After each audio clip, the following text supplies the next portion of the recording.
boys are going to bring the heat today. As the leader of the Booner Pack, I lead from the front. All right, boys. Lock in. It's our core foundation, man. Grit. I'm fired up. I'm fired the f*** up, boys.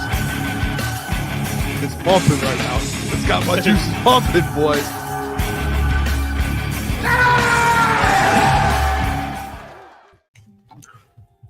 Klotzy, welcome. Hey, come on now. Crush Time Sports. It is, Wednesday, February 9th. Welcome in. 19th, Bill. 19th. 10 days behind. I saw a 9 on my screen. I haven't looked at the date once today. I just looked at it and I saw a 9. The 19th, though. Appreciate you guys tuning in. If you are tuning in, Booner here, Klotzy. No Juicy J. The man, I don't know if he's on a flight right now. I don't know what the man's doing. Jeff Iafrate is on his way to Las Vegas, Nevada. I don't know what he's going to do there, but I'm pumped up to see some videos of the man out in the wild. Hey, Hefe said no sphere in Vegas, but he's going to have a good time. He needs it. Long season. Hefe definitely been working his ass off. So go enjoy your vacation. We will be perfectly fine for the next, 3 days? 3 days. Giovanni Manu talk. We don't have to listen to why Giovanni Manu is going to be the next big thing in Detroit. But it's going to be a good show, Boone. A lot of things happen today when it comes to Detroit Lions talk. We got the what is it? Frozen. It's not the Frozen Four. What do they call it? It's the Four Nations. The Four Nations Yes. Got that game coming up tomorrow. That's tomorrow. U.S. Canada. By the way, people, we're going to be doing a show, but we're going to be just doing a watch party for the game tomorrow. So that'll be good. I didn't even think of this too. I don't know if this is Phil or Philly, but it says, is he getting married? I didn't even think about that, to be honest. He might be going in eloping. We just don't know. One of those the Hangover wedding. Yeah, we weren't invited, but he's just there and he comes back. The man's got a marriage paperwork, and we're like, oh, the man's married now. Mr. and Mrs. Iafrate. That would be crazy. Oh my gosh. Like you said though, Klotz, we got a fun show. Aidan Hutchinson talked today about Myles Garrett. We're gonna talk about a lot of people probably saw the Darius Slay stuff. I've got a question for you specifically, Klotz. It's not even for anyone, it's for you. And honestly, I know what the people and how the people are gonna react to it, but I want to know what you think, because I think there's a lot of slappies in our chat that are with me. But I think there's some realistic sides to it. The Doc's going to be joining the show. The Doc's on for a little while today, which I'm pumped up about. I love talking to the Doc. I wrote down like 12 questions for him. What is it? Said paying the bills, the Doc, every Wednesday. Dude, hey. And there he is. He's already in the chat. The Doc's are, and he's got his emo. If you guys aren't not subscribed, but a member, become a member and you get the Doc's emote. That's unbelievable. I think that's worth it just alone. No reason to be skeptimistic. No. About the emote. Bring that word back every day, Boone. First of all, I just want to ask, how was your day? Good day, Boone. Freezing cold, but it was a solid day. At work today, we were able to shut the garage. I wasn't freezing my ass off. Solid day. Got a good nap in. You may or may not interrupted my nap after work. Wasn't too thrilled about that, but I enjoy calling you. We had a crossover a couple of things, but good day, Boone. Good day. Yeah. I enjoy phone calls. On my drive home, I check the list off of people to call. Call Juicy J. I call Klotzy. Give my mom a call. Just, hey, how you doing? Like, hey, how's it going? Would you need anything? Are we good? You know what I mean? I just checked the list off on my drive home. You were on my list. You should feel honored to be on the list, to be honest. Right. Boone, I'm the CPO. I should be. You know how like when you go in your iMessages, you have the pinned up top. I better be at least one or two. I'm all right to be behind mother, behind the father, maybe some siblings. I don't have next any up better be the CPO. I just have group chats pinned at the top. Well, you might. All right. You may or may not be pinned at mine. It's kind of a stab in the back. One of the top ones is just. I mean, I've got crunch time. Yeah. It's fine. Hey, I've got a lot of. I've got pinned groups. I don't have any pinned to do. I'm gonna pin you, Klotzy. All right. Hey, I want to do this though. All right. People probably saw this video, and if you didn't, I'm going to play it for the people. Aidan Hutchinson today, Klotz, and I'm going to go on a little bit of a rant here for you, because I'm kind of tired of I'm tired of the people who are out on Myles Garrett. Like I'm over it. I know we talked about it a million times like a week ago, and it's been a while since it's gotten brought back up. But we're at a point, Klotz. Like I think people need to start to realize a little bit. you just fell short 2 straight years of a Super Bowl. It wasn't like it was like hey, you were in the Super Bowl, you lost by a field goal like the Eagles a few years. No, this was you lost in the divisional round of the playoffs. Obviously, you had a million injuries. Obviously, there was things that just didn't go your way. But if you're a Lions fan, you should know, hey, you need to go all in for a Super Bowl this year. And Klotz, it mind boggles me that there are actually people in this world right now who are Lions fans and will just go to the ends of the earth to say, Brad Holmes won't do it. Brad Holmes won't do it. It's too much money. It's do this. And it's like, what are we doing at this point? Like at what point do you just take a step to the side? And I'm going to go over some different things with you, Klotz, because I listened to Mike Valenti today talk about it. I've listened to all these other people talk about it. I've seen people on Twitter in my comment section when I post, hey, you have to do everything, Brad Holmes, to go get Myles Garrett. There should be no question. It should be, oh, Myles Garrett's available. We have assets. Go get him. And if people think that, like, I'm the only one that's like, yeah, that would be sick. Like, I'll play the video for the people right now. Klotz, are you ready for this one? Go ahead, Boone. I'm not the only one. Everyone loves Aidan, You talking right? Myles Garrett? That's right. NFL honors. That's right. Here it is.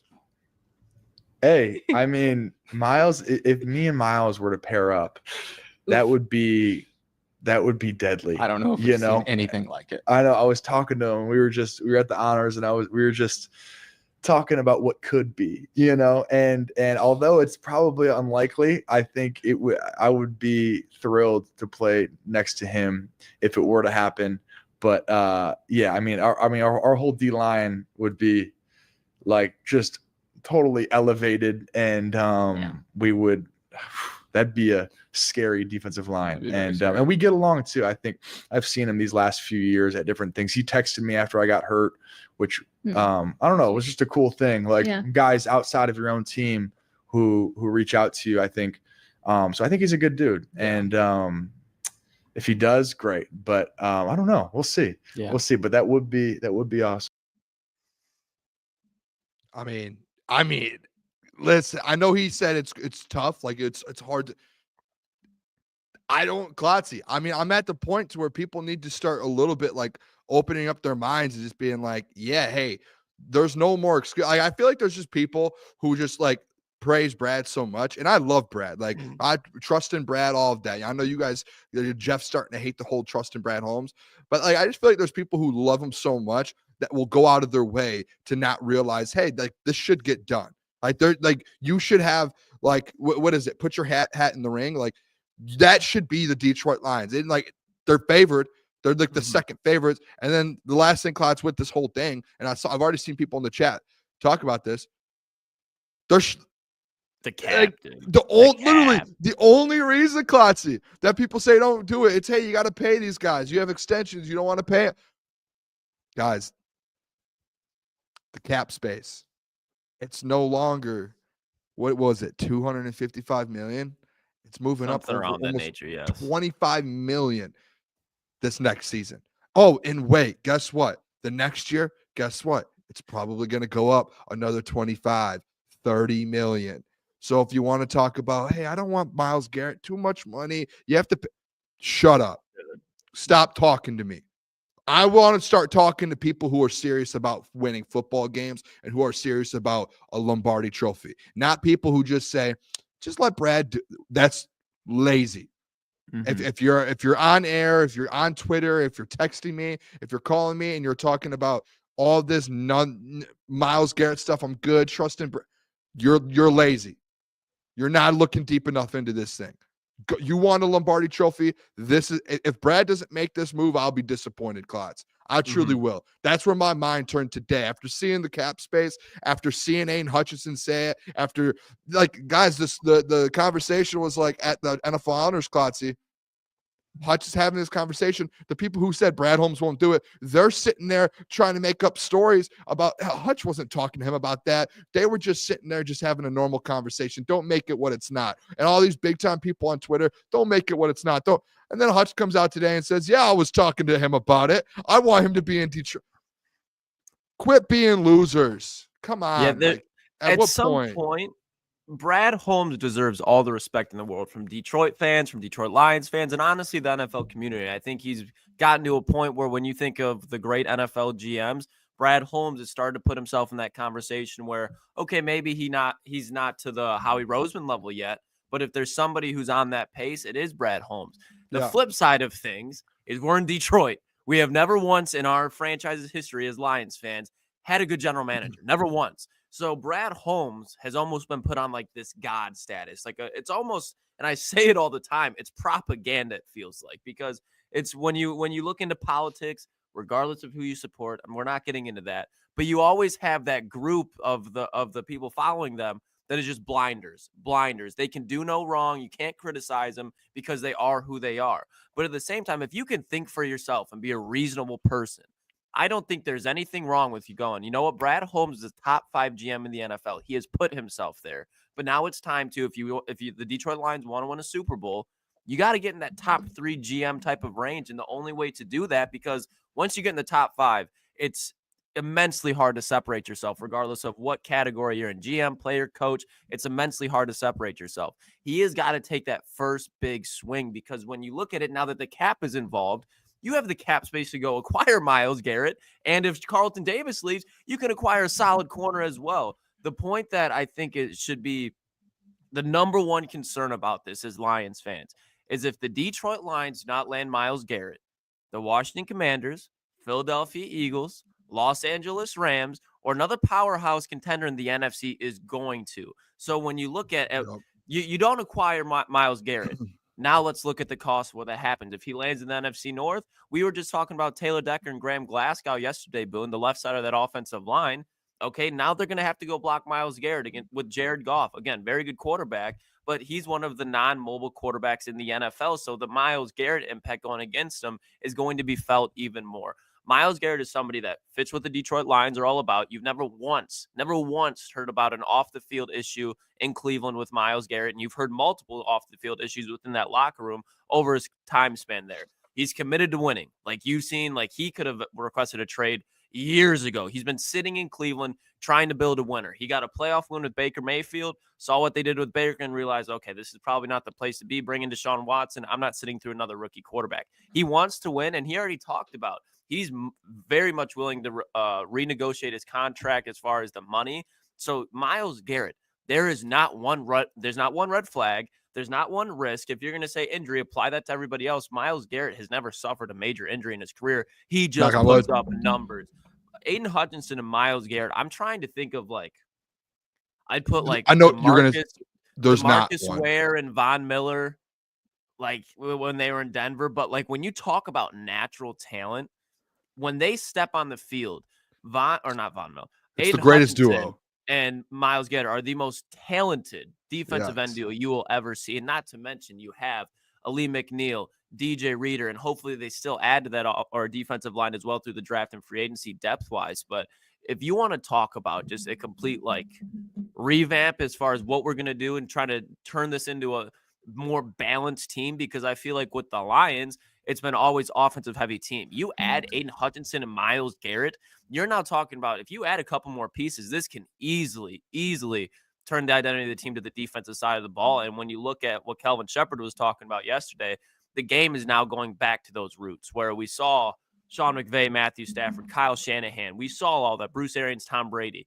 We saw the offensive showdowns. But now the game's reverting. So go back to your roots. Build those defensive edges with elite players, and you are guaranteed a shot at the Super Bowl, in my opinion. If the Lions land Myles Garrett, no way they're not at least in the NFC Championship game outside of a Jared Goff injury. Knock on wood. Yeah, I want to pull this up too because I think a lot of the question is too hey, when you make this trade, what will the trade even look like? And I think that's fair to not question it, but to say, hey, is it something realistic that can get done?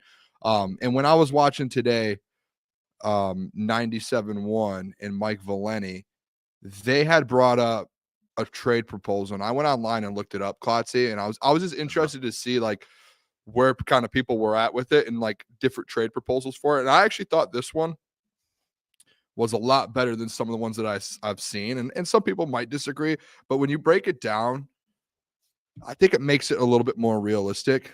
So here it is, and I'm gonna remove the. One thing sticks out immediately, and I'm already on board with it. I know. So I knew exactly when I heard this today, and I went and looked it up. I was like, Klotz is gonna love this. All right, so this is the trade proposal. It's essentially this year's first round pick, number 28. And then this year's third round pick, number 101, and then next year's first round pick, which you're hoping if you go all in, you win a Super Bowl, so it'd be 32, and then the third round pick in 2026 on top of the Broderick Martin as well, sending Broderick Martin to Cleveland. And then for that, you get back Myles Garrett, a second round pick next year. So essentially you're moving up from the third into the second, correct? And then you get a fifth, you're getting a fifth round pick back this year. So you're moving out of the third this year back basically to the fifth round to one. You're basically moving back 64 picks. Klotz, I'm going to say this, and let me break this one down for you. What's really happening here? The third round pick this year, comp pick. You never had it anyways, correct? The third round pick next year. Guess what that is? That's a comp. That's potentially a comp pick from Aaron Glenn as well. You got a comp pick this year for Aaron Glenn, and you got a comp pick next year for Aaron Glenn. So essentially, that's like Aaron Glenn right there, that you just sent Aaron Glenn out, and you're basically like, those are picks you never had anyways. You were never going to have those third round picks. So essentially, like picks that you actually had, the two first and Broderick Martin. Like that's essentially the deal. Obviously, you have the third, so you are giving it up. But like when you look at it in that aspect, it's like, hey, we have all these assets now from losing Aaron Glenn. Why not use them to go get ourselves a Myles Garrett? Like throw that in the package too. Like make it a little bit more sweeter in case there's another team out there that's looking and like, yeah, we'll match what the Lions are doing. No, you won't, because we're going to throw you two comp thirds that we're getting for Aaron Glenn. Like to me, this is like a no-brainer. If the Cleveland says, yeah, I'd say like, yep, let's do it now. Yeah, get this done. I would almost say that the Lions, like even though they're giving up so many picks, win this trade without a doubt. Because let's kind of break it down a little bit further. Give up this year's first round pick. You're fourth to last in the first round. Same thing with the third round pick, and then you're giving up another first round pick. So you're giving up 2 first round picks for Myles Garrett. Yeah. And kind of going back to the situation that we were talking about yesterday when we were talking about the mock draft, might have been Monday. But okay, so let's say 2026. They're going to be sitting from 28 to 32. So you're going to be basically a second round pick. Let's say you draft Jack Sawyer this year, Boone, and then you draft Jack Sawyer 2.0 next year. We're just giving examples here. Yes. Those players are not going to be Myles Garrett. And then when you look at the second round pick that the Lions get, it's coming from the Browns. So when you think about where the Browns going to be sitting next year after they get rid of Deshaun Watson, they get rid of Myles Garrett, and they shed this roster most likely with a rookie quarterback or a bridge quarterback. They're going to be sitting in the top 5. So you're now not going to have a first round pick, but you're going to have a second round pick in 2026 that you can easily move back up into the first round with. And it's picks at this point with this roster. We know the free agents next year, but the big names the following year, Aidan Hutchinson, probably going to be re-signed this offseason. Alex Anzalone, not going to cost much. Meek, J-Mo, Kirby. So they have a lot of guys that they have to re-sign. Get that money allocated there. Go nuts this free agency with the Myles Garrett spree. And then you're at the point where you're just drafting depth. So draft picks, not just depth, but role players. I'm sure there'll be a couple holes there. But we talk about like the guard position. You can't tell me that Brad Holmes can't find a starting guard in round 2. That Brad Holmes can find a starter at every round in this draft. He did it with the 6th round pick this year in Christian Mahogany. And I know we criticize the picks that are projects, but Brad Holmes, again, is Brad Holmes for a reason. It's because he has that ability to hit wherever and whenever. So if you're giving up 2 first-round picks, 2 third-round picks for Myles Garrett, Broderick Martin, we haven't even touched on. Like, go ahead. At that point, Martin 2 years in, if they want to have Broderick, they can have Broderick for Myles Garrett. In my mind, he's not a bust anymore, Boone, because what he did in Detroit was he gave us Myles Garrett. Exactly. So that third-round pick turned out to be worth it. Yeah, so, like, Boone, this is a pick where, without a doubt, the Lions win this. Like, I don't even think this is enough for the Browns to kind of restart, unless they're going to make other moves and kind of trade away players like Denzel Ward and those likes. But, like, even for Cleveland, like, I think they should even ask more from picks-wise. Maybe not as many, but maybe, like, 2 firsts and a second and a third. Yeah. Like, this is kind of a fleece by Brad Holmes, in my opinion. I would be ecstatic if the Lions were able to pull this off, because they're not really giving up too much as far as their future is concerned. I don't see the risk here whatsoever. And these 2 first-round picks are going to be sitting in the same situation back-to-back years versus Cleveland. 2026 is basically going to be a first-round pick for you. And by the way, too, I just want to throw it out there. I think this was Jeff Risdon, too, who did this trade proposal and put it out. Shout out. I was just looking because I got it from an article.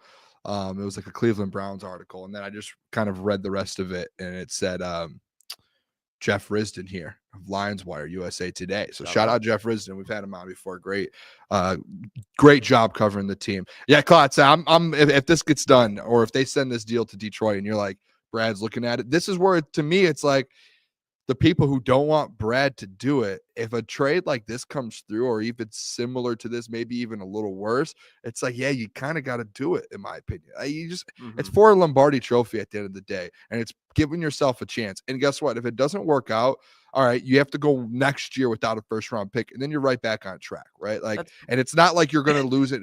It's not like you're going to sit there and it's like you don't have the players to do it and you need to rebuild and you need your picks. No, you still have a roster. You still have your core pieces. You still have all of it. Okay, if you need to wait another year to get another first round pick and you need it that bad, like the point that I was thinking of, there's people out there who will kind of, in my mind, they'll like I'm trying to think of an easy way to explain this, but there are like people who with Brad Holmes will be like, you don't need to draft, like you have starters, like you're drafting now for depth, correct? Like that's like the argument people make. Like the pops that spot up or the spots that pop up. Like you're not drafting anymore for the Amon Raj, you're not drafting anymore for the Kirbys. You have those guys, you have the starting players, and it's like, okay, those same people will make those arguments saying, hey, who cares if your first round pick isn't starting this year? Like that just means, you're drafting for depth. That's good. Okay, well, if you're going to make that point, then on the other side, you should also be able to say,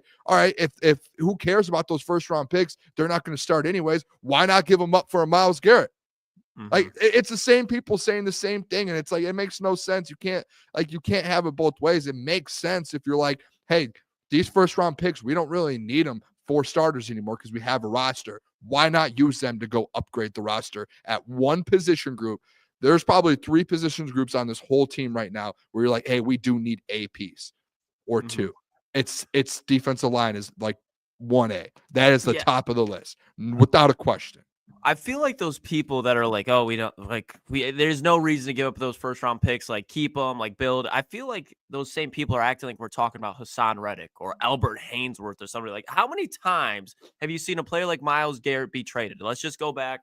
And let's not put quite up. There are people who make these things where like it's never happened before to win a Super Bowl. It's Khalil Mack, Von Miller, like if you go down the line, there have been multiple good defensive ends who's been shipped later on in their career to help win a Super Bowl, and they've all panned out. When you have the pedigree and the skill that Myles Garrett has, he's in Cleveland, and he's on track to be a Hall of Famer. The Cleveland Browns, that says enough within itself. So there's no risk when it comes down to this. You're not going to get a Hassan Reddick where you trade from. He goes, you know what? I want a bag or else I'm not going to play this year. And he literally just decides not to set foot on the field, eat fines the whole season. So the struggle between me is like, I get the objectivity being like, well, no, don't give up first round picks. You need the picks. But at the same time, it's like, okay, those first round picks don't equate to what you could be hauling in at no risk. At what is the risk of Myles Garrett?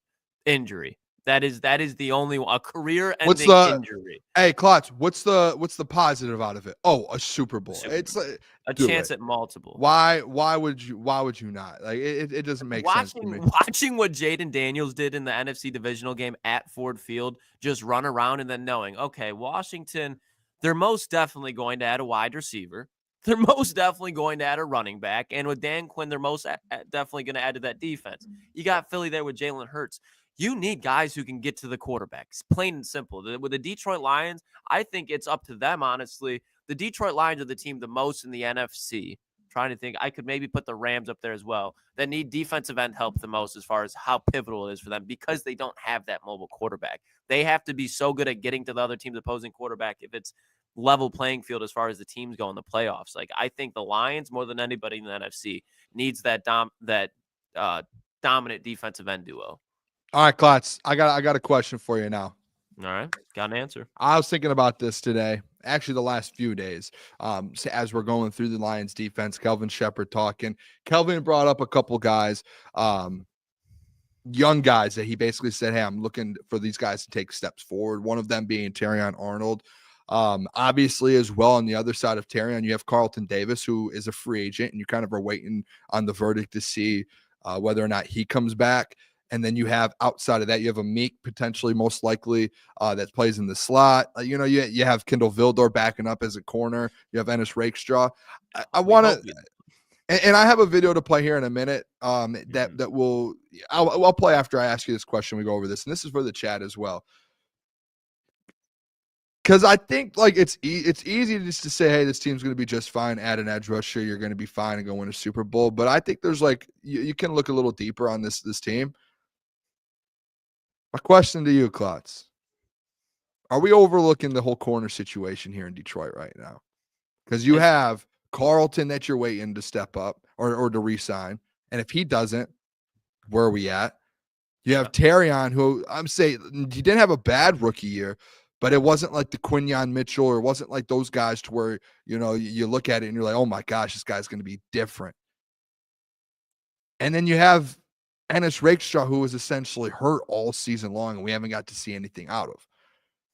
Are we like as a franchise, is it like, hey, this might be a little bit more of a problem? Like, what if Carlton doesn't sign back? Now what do we do? Like that's where it's like, for me, it's just like, I feel like maybe people aren't looking at this enough. Maybe I'm wrong. I wanted to bring it to you today. You're the kind of secondary guy here on our show and at Crunch Time. So I wanted to bring that to you. I mean, I definitely think it is. I think we talked about it kind of this week as well. Like, people are automatically assuming that Carlton Davis is coming back to chase a ring in Detroit. The man already has a Super Bowl ring. He really didn't have that much money that went his way the last couple of years. So when you look at a lot of people are throwing out the Jacksonville Jaguars, you could throw in the Miami Dolphins. Any team in Florida where he's from that he can get paid more by, state income tax is not there. Like, Carlton Davis is definitely looking at those opportunities in Florida. And when you look at, okay, let's say Carlton Davis doesn't resign. Boone, to your point, who's next up? Terrion Arnold, Ennis Rakestraw, Meek Robertson. That is not winning you a Super Bowl. When we talk about the teams that have made it out of the NFC, you brought up the point, Boone, yesterday. You don't really like talking about the Brady and Mahomes because it's just kind of like it's Brady and Mahomes. You can't really compare much to them. So we're going to stick in the NFC. Teams that have made it out of the NFC over the last couple of years. Obviously this year, Philadelphia Eagles. Quinyon Mitchell, Cooper DeJean, Darius Slay. They don't have a true cornerback one, but that's a very good cornerback room. When you look at the San Francisco 49ers last year, they have a true cornerback one in Tre'Davious Ward. The Eagles, when they made it out there, Darius Slay. The Rams, they had Jalen Ramsey. The Buccaneers, they had Carlton Davis, like peak Carlton Davis. Kind of a one-off here. The San Francisco 49ers, ironically, had Emmanuel Mosley as the cornerback one, but that front seven is dominant. So I'll give you a one-off with the 49ers there. And then you go down again. The Los Angeles Rams, they had Marcus Peters and Aqib Talib on that team.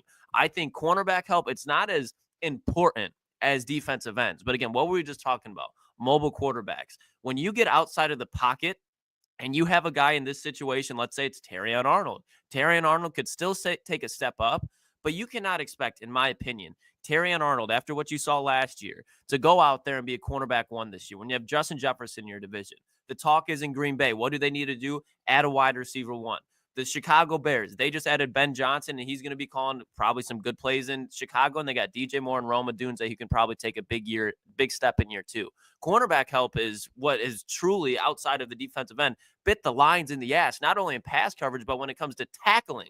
The corners are so important for this football team because you have Brian Branch, you have Kirby Joseph. You're going to throw away from them. You're not going to want to throw at that safety duo. So you're going to be targeting those corners the whole time. And the aggressiveness that this defense plays with in Detroit, the man coverage that they play, it's hard to find a good fit. So Carlton Davis is the most important free agent to bring back this year. If you don't have Carlton Davis and a Tre'Davious Ward signed somewhere else, I'm sorry, and I'm not saying it's a complete write-off, that hurts your Super Bowl chances because, again, there were injuries in the secondary this year. There's going to be injuries in the secondary next year. So you have to have a dude in that cornerback room, in my opinion, to give you the best shot. It does not have to be Sauce Gardner. It does not have to be Pat Surtain. But you have to have somebody on the outside that you can have some confidence with that can consistently shut down a wide receiver one. It doesn't have to be 0 catches for 0 yards. But what we saw out of a Meek Robertson against Justin Jefferson week 18 to clinch the division, clinch the NFC. The Lions need a guy like that consistently. And you saw that week exactly why, because even without a good pass rush was good in that game, but as far as season long, stacking it up to the Super Bowl contenders, that Lions pass rush wasn't anything compared to the pass rush of Philadelphia or to the Rams. It didn't stack up. But when you had Amik Robertson putting Justin Jefferson in a bread box like that, you saw the momentum of that defense. You if you have a corner out there who can just shut shit down, that the defense plays so much less stress. Yeah, you need another guy to be able to my problem, my thing with this whole situation with the corners is like if Carlton ends up signing somewhere else, I am confident that Brad gets it done and signs a deal. I just don't think it's getting talked about enough. Like, hey, he is a free agent. He's going to require a lot of money. I'm willing to pay it personally just so you can have your corner one. But if something happens to where a team comes out of nowhere and like there's going to be another contending team that has money to spend, or not even a contending team, just like a playoff team that has the money to spend, we'll pay him. And like, is he going to be able to turn that down? Maybe not. He might not be able to. So that's where my concern is. It's not like I do trust Brad to get the job done. And like, hey, if he does, like Brad hasn't showed us that he can't bring. I just think that's like, hey, people, let's stop acting like Terrion's going to be able to step up if Carlton leaves. Like, hey, he's corner one instantly. No, he didn't show, like he showed some, but he didn't show enough to say, hey, next year he's your corner one. Like that would be to me, that would be a little bit of a disaster because you need two guys out there, especially in today's league, man. You need it. Look at the Super Bowl, Boone. I mean, you saw immediately on that first drive from Philadelphia, the play didn't count, but on that pass interference with A.J. Brown, it was man coverage, one-on-one. Trent McDuffie, who's better than any cornerback in the free agency this year. Man. You're not going to get a Trent McDuffie in Detroit anytime soon because he's arguably top 3 corner in the NFL. It's man-to-man, and they're just picking him apart. And if Trent McDuffie is getting exposed by the Philadelphia Eagles in the Super Bowl, what do you think is going to happen if you don't have a Carlton Davis out there? Because Terrion, he's going to be good in the NFL, but again, he has time that he needs to develop. I think he's going to be he would be a very good cornerback too. But to expect him to go out there in the postseason, cover Devontae Smith, cover A.J. Brown, when Trent McDuffie and Steve Spagnuolo are having trouble stopping him, it will be a long night for that secondary. Again, you bring Myles Garrett in, it helps it. But I think Myles Garrett, corner, that should be the free agency game plan, in my opinion, and a veteran guard. That's what I think. Those are the 3. You don't need to keep bringing in these. If you're going to be adding depth, okay, whatever. But you need to add some dudes here. I'm gonna play this video because I don't know if people saw Darius Slay on the St. Brown podcast today, though. I haven't seen it. I saw some graphics of it, but I haven't. Yeah, and I think I think there are people that think his contract is up now, but I think he has one more year in Philly. Now, whether he could probably get traded if he wanted to, or if they had those conversations, he's not going to extend. But I think he has one more year, and then after this next year, I believe his deal's up. But they asked him straight up, like St. Brown, he basically just recruited him. He said, "Hey, like we want you in Detroit. Are you willing to come back?" This is the whole conversation. So this is your last year with the Eagles. How many more years you got left in your deal? I got one more left, but you know what I'm saying? You know how that works. You know what I'm saying? Yeah. Mm-hmm. Yeah, so whatever they want to do, I might re-sign back, hopefully. If I ain't, then we'll see what we're doing because I do want to play one more year for sure, though. One more year? Okay. Yeah, one more year for sure. You like Detroit, you said, huh? Oh, I love Detroit. I got nothing but love. That's my second home. You know what I'm saying? That's my second home. I do a lot for the city still to this day. A lot of guys that's from Detroit that's in the league was all kind of like hang with me when they was little high school kids. That's what's the crazy part. A couple of my teammates, Monte Maddox, he trained with me when he was in high school. Sauce Gardner, boy you don't like Jordan Will Lewis. Donovan Peoples-Jones, he was with me. Okay, yeah. So a lot of the guys, man, that I was in Detroit with, I was coming up. I used to have like little, hey, just meet me at this field. A lot of guys show up, and a lot of them guys are dumb. And that's crazy. With me. So I got a lot of love. Then I went to all the high school games, all the high school basketball games. I seen what's the little kid name? That's at Cleveland. That boy can hoop. I don't know how he not playing. What position? Monty Baker. Oh yeah. I used to watch him in high school go crazy. Like I was go about, man, I ain't never seen them kids sell out the gym like he LeBron. Well, I swear to God, he was like the whole college stadium, they'd be sold out. Right. Yeah, he was nice though. So I did a lot for the city, and that's why I got a lot of love though. So shit, it sounds like you don't mind coming back. I knew he was gonna try to recruit you. I knew. I mean, this is what it sounded like. The nigga love the city. Like he did so much for it. Like nigga, last year, you already won the Super Bowl. Nigga, just come back. You really want to know, man. I love but you know what I'm saying? If it is, it is. If it ain't, it ain't. But for sure, the two spots I would love to always be at is either Philly or Philly or no, the main two. The main ones I'd love to be. That would be amazing. Klotz. Hey, real quick, before we get it kicked off, shout out Mike Reed. Did you fellas get my mock draft on X? Wondering, let's fucking go crunch time. Yeah, we'll definitely be doing mock drafts, fan mock drafts next week. Yeah, we've got a bunch. I think I've already. Yeah, I think probably next Monday or Tuesday we'll do some, or maybe Friday we'll do something as well. Well, maybe Friday. Shout out Christina as well. Shout out Christina, new member. Let's go. Can use the doc. Can use the doc emotes now. How about that? That's a good. Hey, I'm interested in the Slay thing. Like a lot of people were saying that today. He still has another year in Philly. I don't know. Like I think he just got done with year 12. So or he's going into year 12. One or the other. I could be wrong. Like I can double check. But when I was watching that show today, he kept saying year 12. So I think, like 1, 2, 3, 4, 5, 6, 7, 8, 9, 10, 11. Yeah, year 12. So he's going into year 13. Nice. So when his contract's done, he'll be in year 14. And it's like, I get people want Darius Slay here. If his contract was up now, I would say, that's a fair one to do. And I actually think when we did Catch and Pass, I think we might have done Slay, and I threw him in there, and I didn't realize his contract was still one more year, so that's on me. Yeah. But I mean, that time I'm like, I don't know. If like at that point, Terrion should be like really like you. Hey, that's your dude, in my opinion. Like year 3, Terrion, it better be ready to go to where you really don't need to go out and get a Slay, unless Slay's like a little older, so he's like your second corner. I don't know. No, that's fair. But honestly, I think something that's very underlying here that not many people at all paid attention to, but definitely has some relevance when it comes to this. The Jamison Williams suspension, when that happened, there was another player who got suspended, and it was Isaiah Rodgers, who was a Colts cornerback. And it was actually really fucking good. And he was a really good returner.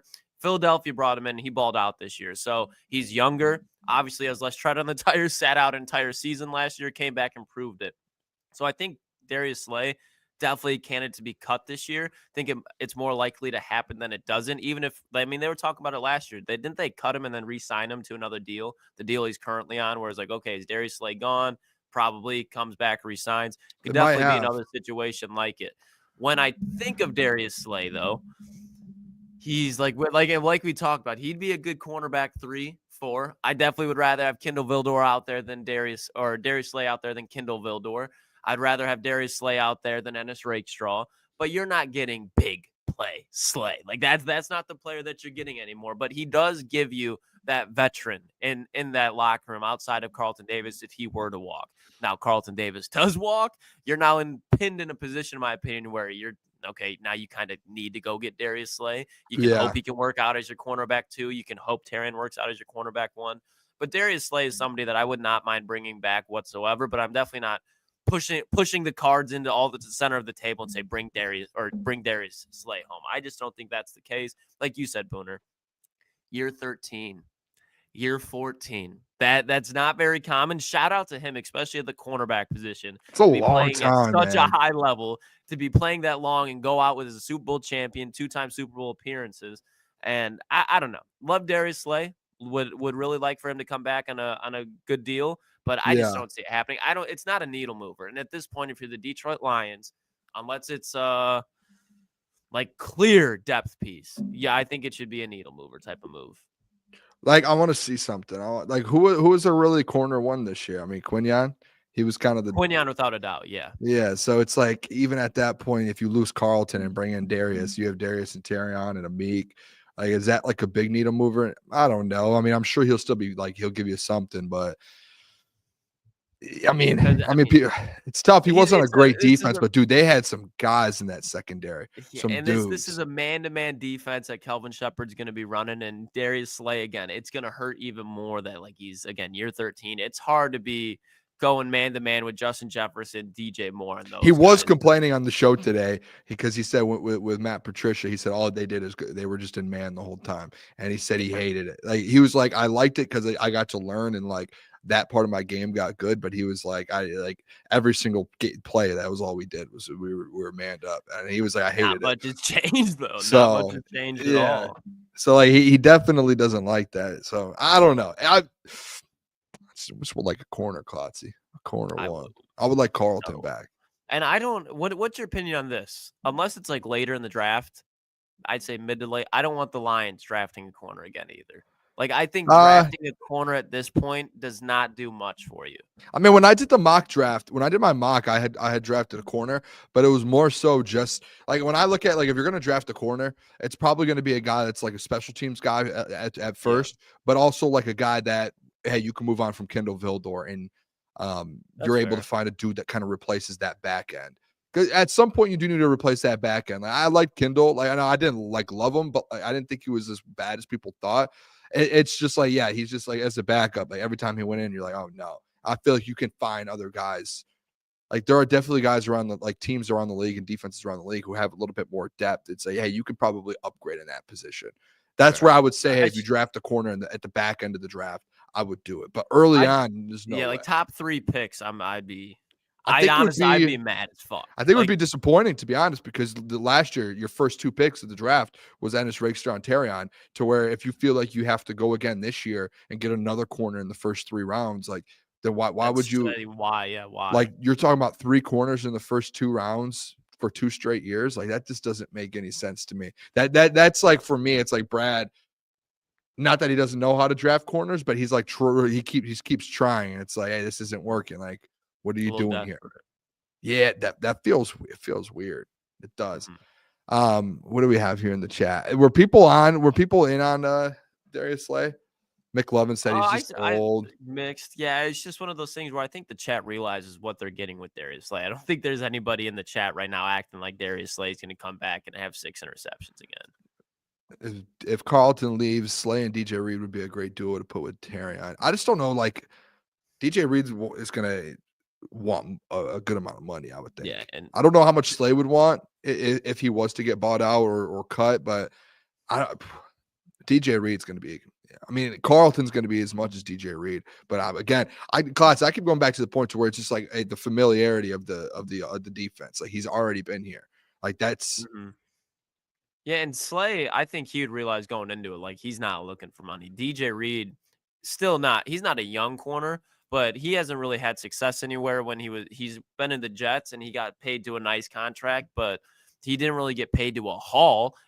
He's going to have an opportunity this year to be one of the top 5 cornerbacks that get paid this year. So I think DJ Reed would be okay. I think, again, if Carlton Davis doesn't re-sign, you're not positioned where, okay, you go sign a DJ Reed. He'd probably be a better cornerback right off the rip than Terrion Arnold. Yeah. But he's a guy that you're going to probably have to pay a pretty penny for, and I don't think you're going to get a full return on your investment. But, again, not the worst corner to have, but not one that I'm like, okay, yes, I love the thought of DJ Reed. Davius Ward, now you have my attention. I'm in. Olsen Adebo, now you have my attention. Hey, this right here, too. Full State Farms. Vildor, Dorsey, Mosley, CD, all free agent corners.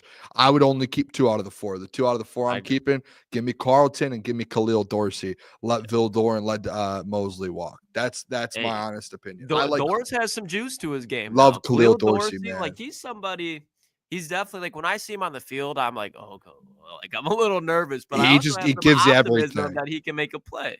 Yeah. Like if he gets the ball in his hand, like as a defensive back, it's a turnover. It's a big play waiting to happen. Even great special teams player. I say people hate it. People hate it, but like there's just guys who are just elite special teams guys that you have to keep. Like Germ, it's like that he was a Pro Bowl special teams guy. That's not a knock on him. He gets run at linebacker, especially when guys get hurt. But like Germ is like part of the reason you keep him on. He's your captain on the special teams. Like you're signing him and paying him the money because it's hey, on special teams, he's giving you a bunch, man. Like, and you know how much Dan loves, like always offense, defense, special teams, like those 3 things. Special teams is just as big as offense to him. Khalil Dorsey, I think, gets re-signed just because of special teams. I genuinely do. He flies around, dude. He's fast. He hits hard. Everything. He's elite at his job. Dave Phipp will not let Khalil Dorsey walk out of Allen Park. I can promise you that much. We might run into Dave Phipp at the combine, and we'll even be like, "Hey, Dorsey, you better make sure Dorsey's here." Yeah, think about this: special teams, Germ, Khalil Dorsey, and Sione Vaki. Name a better trio around the NFL in the special teams room. Can't do it. Jack That's Fox. It. Jack Fox, Jake Bates. They might have the best. Houghton Hagen or whatever. Houghton. What is it? I think it's Hogan. No. Hogan I went to high school with a kid named Hogan Heck. It's something like that. Hey, special teams, special players, special plays, Boone. Three's phase game, not just offense, not just defense. Hogan Hatton. Yep, that's Come on. Special teams matter. All right. Hey, got a special guy. We got a special guy. Hey, we're welcoming our guest. This interview as well is brought to you by BetUS. Let me remove this comment. It's brought to you by BetUS. The legendary fellas, the main man of Detroit Lions NSI. Go check it out, dude. I was reading it earlier this morning. Unbelievable articles. But the legend, John the Doc Macaroon. Doc. The Doc. Welcome to the show. How are you doing? Man, it's a great Wednesday. Jeff's in Vegas. You think he's stopping by one of those special places or ordering them up 2 at a time? Or is he going to go chill out? Order them up 2 at a time. Okay, Doc, I think he's going to have a great time out there. Great time. I'm sure Jeff's missing you right now, Doc. I know he's disappointed he couldn't be on the show, but he'll be having a good time. No doubt. Yeah. Hey, Doc, let's start off with this real quick because I saw your tweet about it and I saw your article. I actually read your article about it. The NFL cap going up. Very interesting situation going on. Obviously, we knew it was going to go up, and it's going to go up next year. But you're tied to it that I keep seeing you put out there, and I brought it up to start the show, Myles Garrett. Now you have money and extra money that you're able to say, hey, we don't have to really worry as much about these contracts. Can you break that down for the fellas and for the people, the whole, the salary cap moving up, and then what that means for the Detroit Lions here going into next season? Yeah, absolutely. It's good news. First and foremost, my goodness, that in the past couple years, the cap is going to be up over like $55 million. It's spectacular. It gives a little bit more flexibility to Brad Holmes and a lot of teams. I know the commenters said that, look, every team now has the opportunity to sign their own free agents. But here's the thing. You look at the Saints, Kellen Moore's got a tough situation. They're already starting $50 million over the cap, so they got work to do. But the Detroit Lions are in a good position. They're sitting right now, I think, 10th in the league with how much salary cap space they have available, $45 million. It was run really well by Brad Holmes in the front office, John Dykema as well. Part of that staff he went to now Michigan State. We'll probably talk about that a little bit later. But you look at the situation, and it's just more money for these teams. And I think it's basically, when you look at how much more it is, it's one of those deals where people expect the official number, I think, is going to come out next week. It's going to fall somewhere between $277 million and $281.5 million available for teams. And last year was set, I think, at $255 million or so. So when you look at it, the cap is going up and up and up. And I know people will say the cap's not real and stuff like that, but no, it's real.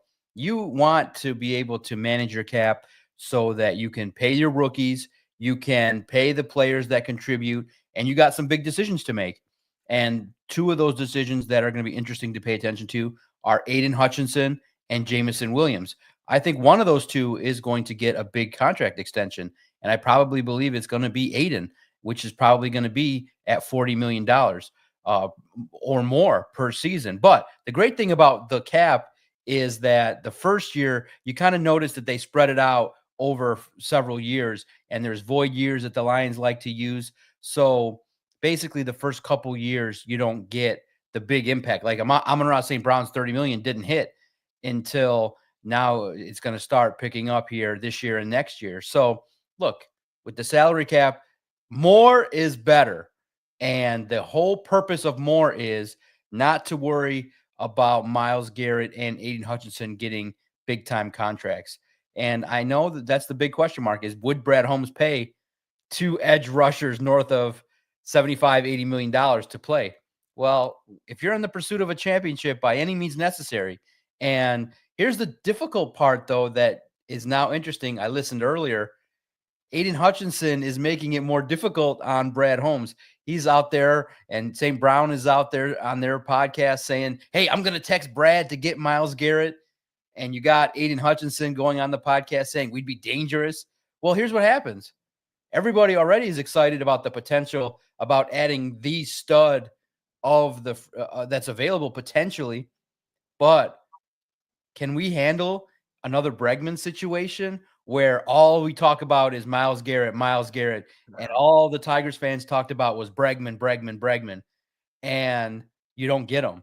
I was left disappointed not getting Bregman. I know people will say, oh, the Tigers offered the big money. Well, when you build your whole offseason around a guy that's a right-handed bat that knows your manager and you end up falling flat, it's not a good sign. And so for the Detroit Lions, you have to answer that question this offseason. The biggest question that everybody's talking about. You see the national media, the local media, everybody wants to know who is going to play opposite of Aidan. And you got to answer it. And hopefully with more available funds, if you don't get Myles Garrett, then that opens the door maybe to make an offer for Hendrickson or for Max Crosby if you need to make another blockbuster trade. But I'm just hoping that, and that's what I talked about really tomorrow on the Doc and Jock podcast, which is the general managers are great in town about drafting and developing. Free agency, getting there in regards to maybe needing a little bit more aggression in getting some established stars around town. Doc, I want to ask you because it was very ironic that I read the article this morning, so shout out to you. But I brought up a player yesterday. Every Tuesday we do a segment. Now here's a guy, and it's either a draft prospect or a free agent signing that I would like to happen in Detroit. And this week I did Mekhi Becton, and I saw that you wrote an article on him this morning. So when you look at Mekhi Becton, what's your opinion on the whole situation, and what do you think the likelihood is that he leaves Philly and then chooses to come to Detroit? Yeah, well, for all free agents, it's all about the dollars and cents. And it's going to be very interesting to see how much dollars and which position the Lions go in. Earlier today, reported on the fact that Adam Schefter went on a local Philly station and said that, look, Mekhi Becton was in a great situation. He was, started off as a tackle, and his years with the Jets fell short of the expectations. Comes to Philadelphia, works with Kellen Moore and a solid offensive line coach, and he becomes their right guard. And he's part of the formula why Saquon Barkley has a spectacular season. So he's up there ranked in the top 75 free agents that's available up there. But I think the expectation is across the league is that he loves the situation with the Eagles. They're in a good spot. They have a great running back that's always going to make you look good. The offensive line together was special. And so it's going to take a special offer. And I don't think that when you have Christian Mahogany, that's basically the guy replacing Kevin Zeitler, if he doesn't come back, I just think it's tough to, we wrote about on Lions NSI, Trey Smith as well from the Chiefs. He's up there too, coveted. But many people were pushing back on me saying, hey, did you not see him fall on his ass and get his ass taken care of by the Eagles defensive line? I was like, whoa, there's a little bit of caution there that the Chiefs were one-dimensional because they couldn't run the football. So that's why that whole offensive line looked terrible. Trey Smith, when you watch film all year long, was pretty solid. Didn't give up a whole heck of a lot of sacks. And he'd be a great addition too. But here's the thing. I don't know yet. We'll talk to Brad Holmes next Tuesday at the Combine, and we'll find out, kind of get more of a sense of just how aggressive they're going to be in free agency. Right now, going into it, you only go by history. I just don't feel like blockbusters are in the mix, but there's more money to be had. And, Brad Holmes has publicly always said sustained success. Well, I think I heard Booner and you guys as well. I do think that fans want more aggression, like make a push a little bit more serious with proven stars. I think the odds are low Mekhi Becton comes to the Lions, but man, if he does, you got yourself a guard that can man that offensive line for a lot of seasons. He's a good player, but only 25 too, Doc. The Lions and also too, this draft features a lot of linemen too that can do the job too. So I just don't think that, the way Brad Holmes has always talked about it, it's just like a special deal to take time to allocate to research other players outside the organization. They much prefer their own draft and develop model, and we'll see how it plays out. But I would not mind being more aggressive on the offensive line too. Klotz, you want to follow up? Kind of just because we're talking about the offensive line already. When you look at the left side of this offensive line, Graham Glasgow, I think at the end of the day, you're paying for what you get. And I think Graham Glasgow, you see kind of return down to earth this year, but somebody that's been concerning for me for I think the last 2 seasons, not that he's been terrible, but you can see he's on the decline, is Taylor Decker. What do you think their plan is to replace Taylor Decker? Do you think they go in the draft this year? Because when you look at it, he gave up 8 sacks last year, 8 sacks this year. Thing is, he missed 3 games this year. He's usually a guy that stays pretty healthy. And now that you see plays dropping, that last stretch of the season, I thought he really struggled. What's your outlook on Taylor Decker, and what do you think they're going to plan to do to replace him? Spot on. Spot on.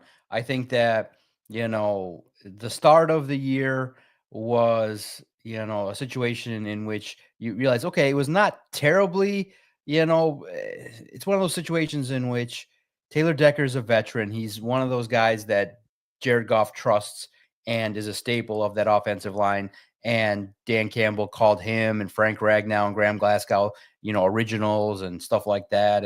And they have a lot of fondness, but his play throughout the year, up and down, the whole offensive line collectively up and down, inconsistent, and especially against the Commanders, against the Bills too, they got work. Ragnow had his worst game of the year against the Bills. So the biggest question mark that people are going to wonder about is, do you take your all-pro right tackle in Penei Sewell and just move him to the left side? That's a position he played at college. You could shore that up, and that's pretty much set. Most people believe coming into the league that would be the plan.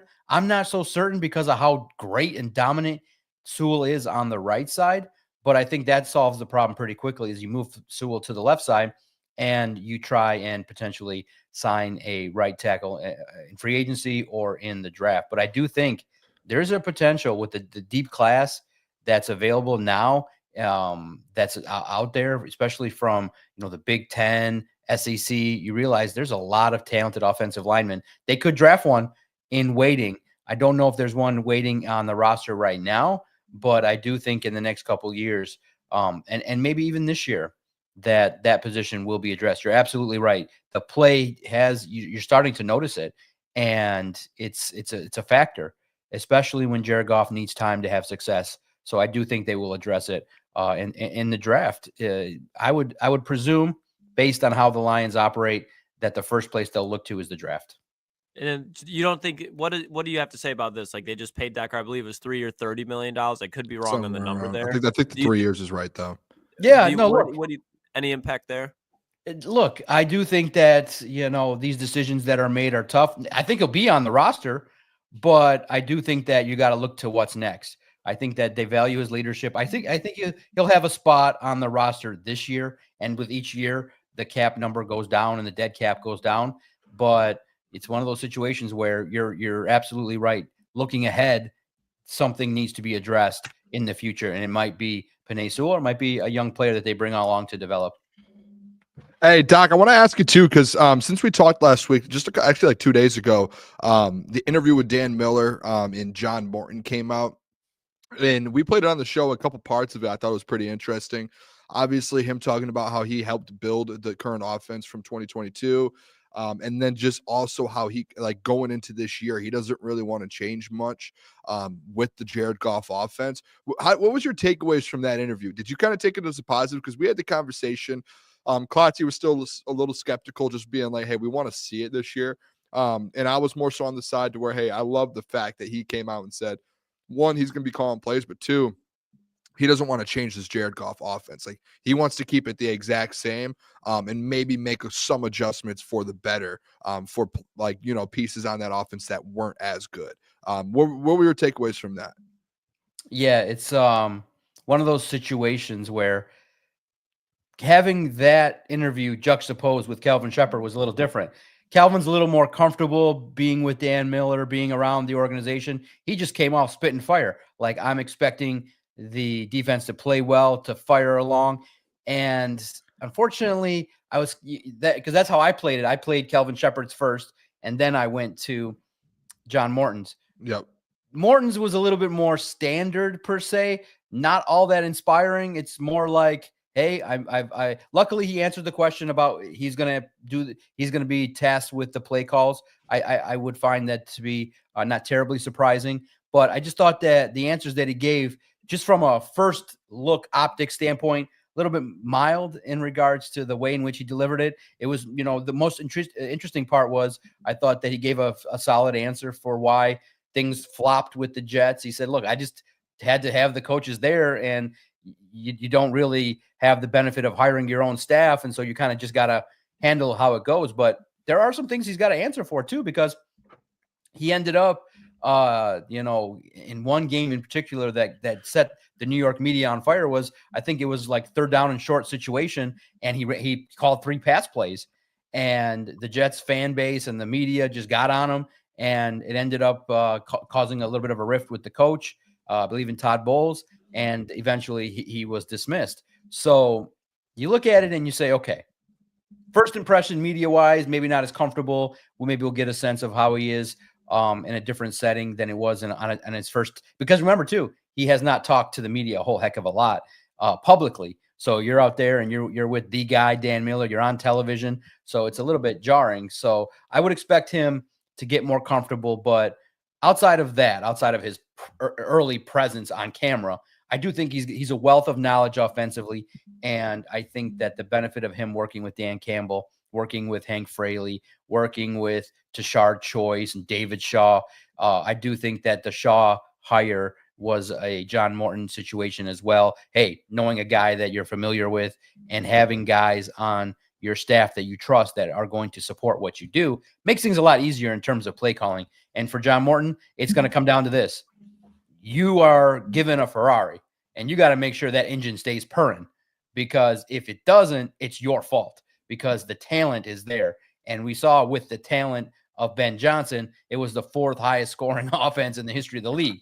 So if there's any decline, part of the blame and a lot of the blame is going to go to John Morton. So he's got to step in and make sure that when his time is called to prepare a game plan, that he steps up and matches the talent that's on this roster, because I think that Ben Johnson, while he was great, I think his last performance was not his best. Been seeing reports, Doc. I've been seeing reports, and honestly, I don't like them because it's coming with ties to a player that I truly loved in Detroit, and somebody that they acquired at the free agency. Tim Patrick has been linked to the New York Jets. Aaron Glenn's been reportedly, again, this is reports, saying that he wants to bring Tim Patrick to start his rebuild in New York. I'm somebody that's like, hey, Tim Patrick is not going to cost a lot of money. Look what he did barely without any prep going into the season with the Detroit Lions. He pretty much stepped in, was on the practice squad for a week and a half, elevated, started playing, and produced. Obviously not huge numbers, but was a key player for this passing game. What's that situation? What do you think is going to happen with Tim Patrick in general? But when you see these reports linking to New York, yeah, it makes sense.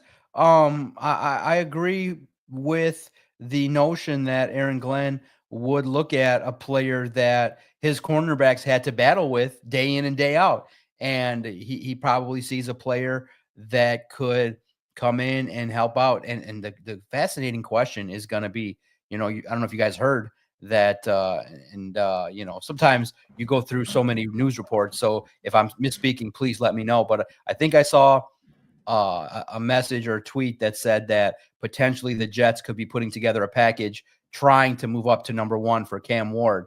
Now the veracity of that, I don't know.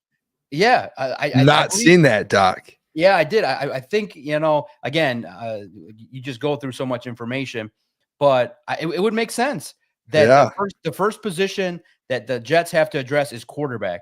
And when the early pundits were saying Tyrod Taylor, I almost laughed out of my chair. I was like, if Aaron Glenn rolls with Tyrod Taylor in year 1, and I get it, you want a veteran presence, but here's what I would do. All right, if you're Aaron Glenn, free advice, I would make a play for Justin Fields. I think that's a guy that can run your offense and have some success, mobile, could handle the New York media, and could have some success while you also draft a quarterback. I don't go with a young rookie right away. But, if you want to make that blockbuster move and move up to number 1 for a quarterback, it's always a good start. It's a good, if your evaluation is to that point, The quarterback position is the biggest spot you got to worry about. But Tim Patrick is I think a player the Lions will covet, and I think that he ends up being, in my prediction, in a lot of the videos we did, the last Lone Wolves podcast we did some predictions on what we thought. I think Tim Patrick returns. Jared Goff likes him. There's a good connection. I think he fits perfectly in the locker room, wants to prove. And also, too, guys, the connection that he's going to have with John Morton is probably going to be very fast, being that Patrick was with the Broncos as well as John Morton. So I do think that Morton will have a nice say in saying, hey, get Tim Patrick back. And I think that he can improve. I think that once you have a solid season where you prove that you can stay healthy and you rebound from some significant injuries and you play well, I think for his role, WR3, he's a perfect fit. But again, if in free agency, you guys all know, any team can come out there and say, hey, we're going to give you the extra term. We're going to give you the number 2 spot, and we're going to give you targets, and you're the guy. That could be also very appealing. So I would not be surprised if a team came calling for his services, and especially the skill set that he's got that's most coveted. He's durable, and he's also sure-handed. So he survived last year, played well, and now you realize he's a receiver that can be very sure-handed. So he's going to be coveted. I'm happy he survived, Doc. Survived is, I mean, he's not wrong though. After back-to-back years with major injuries, yeah, he survived. Kind of just going into this offseason stuff too, as well, Doc. With the next week's the combine, obviously. Do you have any draft prospects that you've kind of have your eye on for the Lions? You know, even specific prospects or even like position groups for this first pick at 28 that you're looking for, whether it's in the combine or just in general. Yeah, first and foremost, I think it's going to be, to me, I would be shocked if it was a position other than edge rusher or offensive lineman. I think that the trenches are a spot that the Lions have to address. And you look at the football team and you realize the success that the Lions have had has been predicated starting on offense with the trenches. And there are so many that are so intriguing. But I think the one that I like, I respected Daniel Jeremiah and the work that he did. I think Ohio State offensive lineman Donovan Jackson is a name that's kind of starting to be mocked a little bit more to the Lions. I love the entire edge rusher class. If you can find any of them, then you are in a good position, whether it be a Shamar Stewart, whether it be a Mike Green. I think the position that I'm going to love on that Wednesday, hopefully that morning with the edge rushers, is to see and to kind of get a sense of what they bring to the table. But trenches, I just truly believe that where the Lions lacked in 2024 was the big question opposite of Aidan. And, you know, that you're going to need depth too. You could go defensive tackle as well as it's a deep class. You recognize that Ali McNeil is, you know, likely to be available by, you know, the start of the season, but you don't know what productivity you're going to have from him. So if you can pick up a defensive tackle as well, then you're going to have an opportunity to add depth as well, because the big question mark is going to be, is Broderick Martin, Mekhi Wingo, how's the depth going to be behind some of your top starters? So trenches, 28 trenches. But again, if you find a player, and we talked about it last week, I know I think I sent you guys into a tizzy saying move up to number 1. But what I'm saying is, if there's a player that you like that's there, 15 to 20, and you need to go get them, you make the deal. There's a chance. I would not also be surprised if there's an edge rusher they fall in love with and they feel like there's a chance, they'll go up between 15 and 20 and go get them. And Doc, I got to ask you, because Jeff's not here, but him and I got in a pretty good debate, Booner as well. Who do you think is the biggest threat to the Detroit Lions in the NFC North? Me and Booner aligned with the Packers here, but you know, Jeff loves himself some Caleb Williams, loves himself some Ben Johnson. He said he thinks that the Bears will be the number 2 seed in the NFC North because he thinks that they're ready right now. Who do you think is the biggest threat to the Lions this year? Nope. I go with what my eyes saw. And when you win 14 games and your head coach does it with Sam Darnold and get yourself a coach of the year, it's the Vikings. Really? Yes. I think that first and foremost, there's no guarantee that Sam Darnold walks out that door. You saw the passion that the teammates had for him. There's no guarantee. Now, there's a chance, you know, that they stick with J.J. McCarthy, but I like McCarthy and what he's able to do. And when you got Justin Jefferson, you got young receivers, you got talented players on defense that are aggressive, and you got Brian Flores, who is well respected. I like, and starts with coaching. I like what Kevin O'Connell will do with what they have. Now, the Lions are still the class of the division. Still right now, no moves made by the Lions. They're still the best, followed by the Vikings. And then, in my opinion, it's the Bears. And the reason why you guys are accurate in your debate and assessment, and why Jeff is, thinking clearly with that topic as well, in that Ben Johnson knows the division inside and out. He's prepared for 2-3 years, 2 weeks, a year, prepping all the information, and there's talent there. And that's a situation in which the Bears, remember, guys, they went on the losing streak after taking a gut punch loss to the Commanders. That kind of spearheaded a losing streak. They started the year off winning, even with Matt Nagy. So I think the gap closes pretty fast, and Ben Johnson is going to have that team rolling. Now, they have a weakness. The offensive line needs to be retooled, and they've identified it, and they got to get it straightened out. Caleb Williams was on his ass quite a bit, but the hierarchy is the Lions, Vikings, Bears, and Packers. Wow. Doc, kind of shocked. That's interesting. You really think that Darnold returns to Minnesota? I think there's a chance because, look, here's the thing. I understand that, these quarterbacks are next and things like that. But I think I heard that McCarthy had a second situation with the knee as well. So more work needed. And I understand. But when you have now, truly, Sam Darnold is the definition of a bridge quarterback. But you remember guys like Aaron Rodgers, guys like Jordan Love, they sat for multiple years. And I am of the opinion now, for those in the chat that say I'd never be a head coach, I think it's the wisest decision for head coaches to have a veteran, and you let that veteran teach the young quarterback 2-3 years how to win, how to prepare, how to handle tough losses.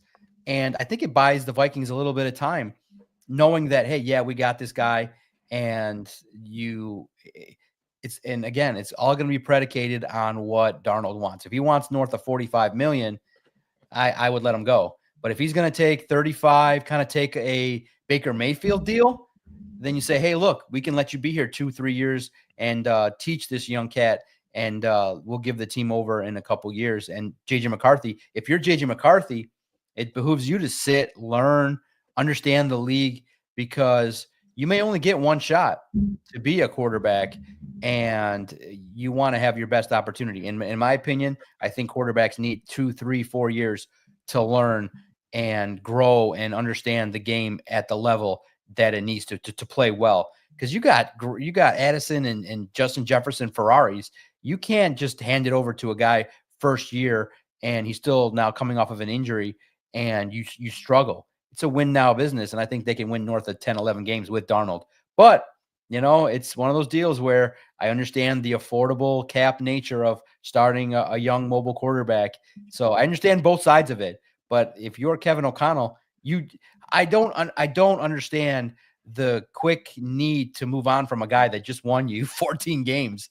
And I know that there's a playoff ceiling and that the confidence to win it all would not be there. But you win a lot of games with you can win a lot of games with Sam Darnold. And if you surround him with maybe even some more talent and make it so that the ghosts disappear, you maybe could have some playoff success too. Hey, just talking about quarterbacks there, we had the conversation a couple of days ago. It got brought up, Hendon Hooker, because I had mentioned going to sign Jameis Winston, and it set off a lot of alarms in people in Detroit. And I said, listen, Teddy Bridgewater, Dak, I think you talked about it months ago when Teddy got signed. We had the conversation on the show that it comes back and it's like, why isn't Hendon number 2 right now in the playoffs?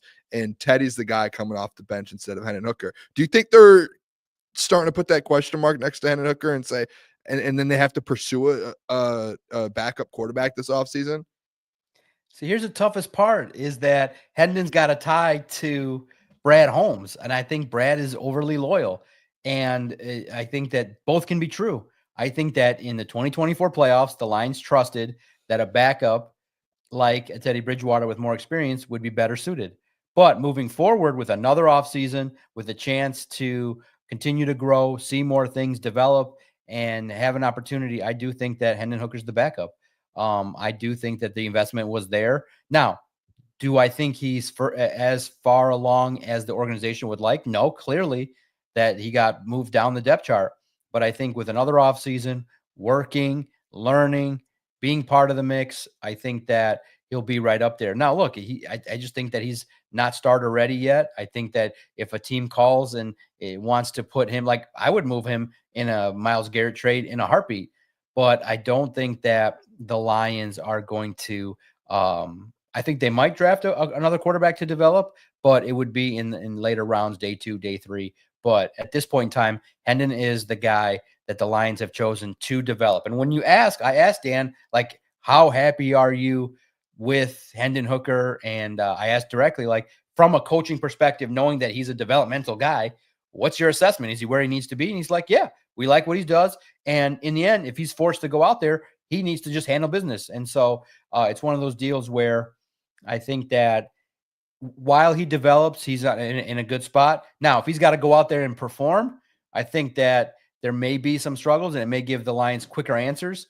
But I think where the organization sits is that, hey, this is guys developing. And from the developmental level for a backup quarterback, he's getting to where he needs to be. And I think he has to be there this year, or otherwise his time in Detroit is going to be done. But if you need him to win a game, well, it's one of those situations where Jahmyr Gibbs, David Montgomery, St. Brown, it can make a lot of quarterbacks look good. But yeah, I wouldn't expect if something happens to Jared Goff, the Super Bowl dream ends. Staying with the quarterback combo here, Doc, but kind of switching out of Detroit. And I just want to get your opinion on it because I think there's a lot of possible outcomes here. Matthew Stafford reportedly going to be shipped from LA. And I think that there's a realistic shot that it happens, that there's this much noise about it. And you see how trigger happy Les Snead is.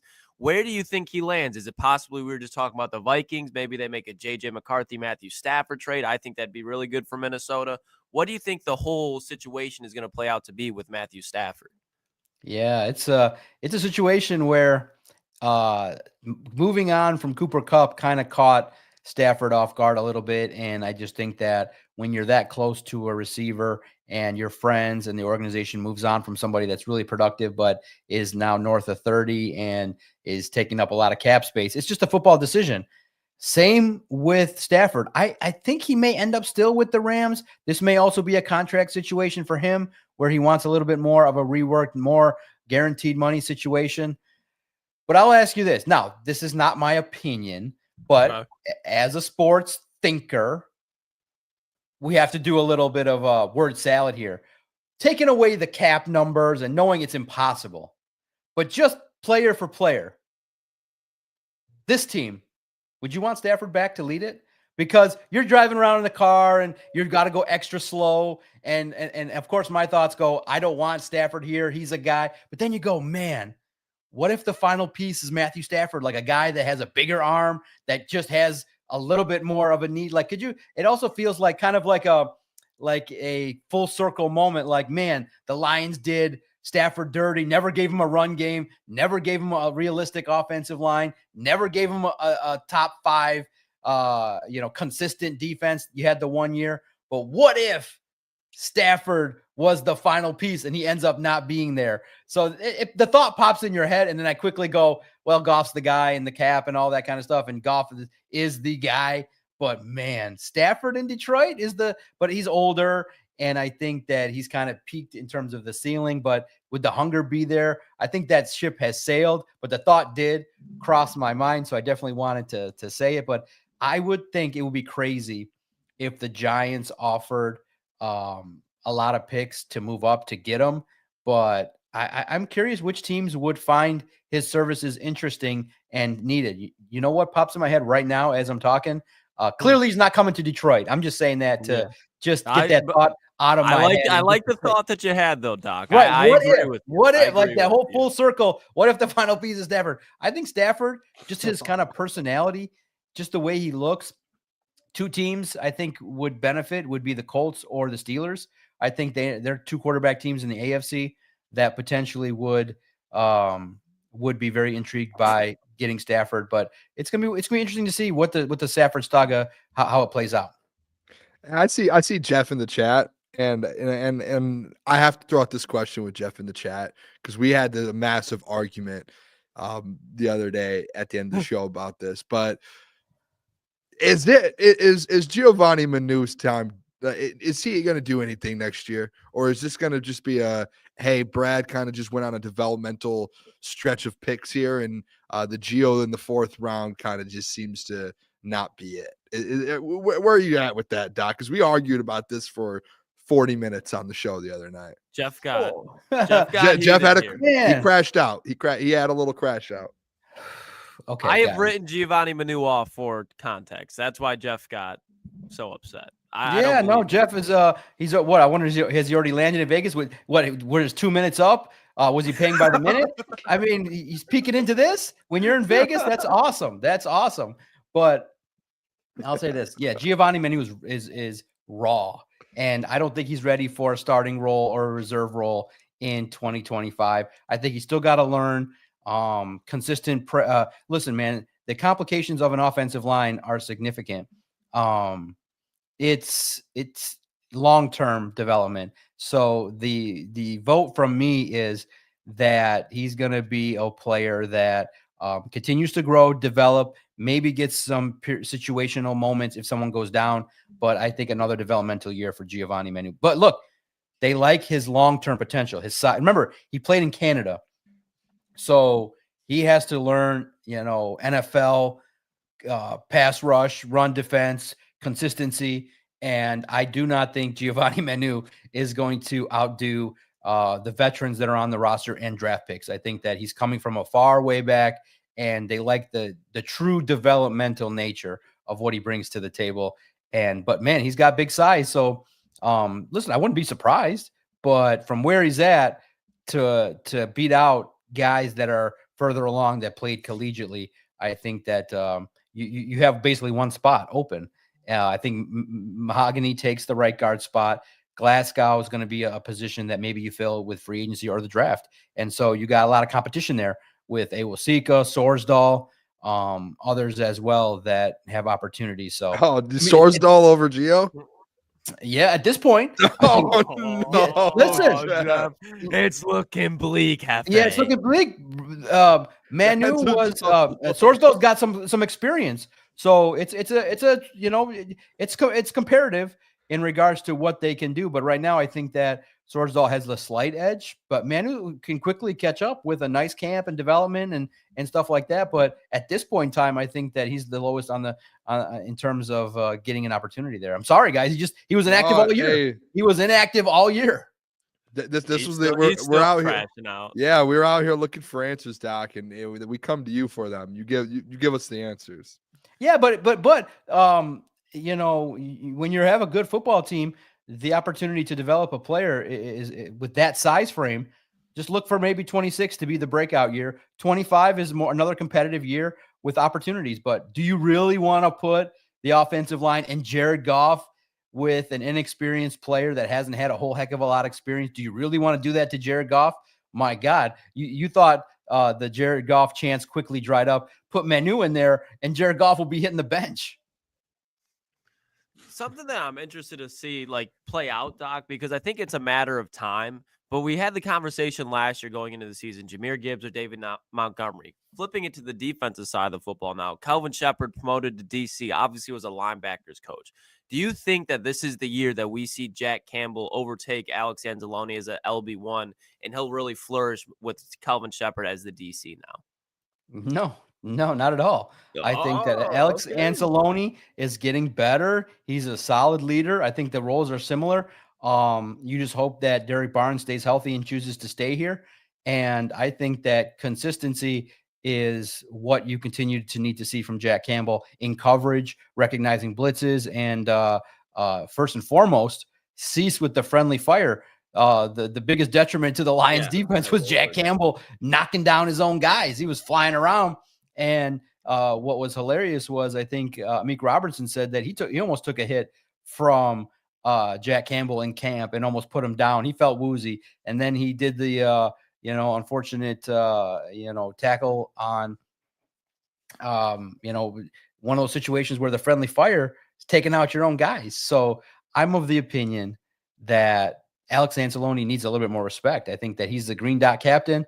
I think that he's a player that continuously has shown that he's great in coverage. You saw the defense, how drastically different they played against the Vikings when he returned. But Campbell's a good player. He's developing, getting better day by day.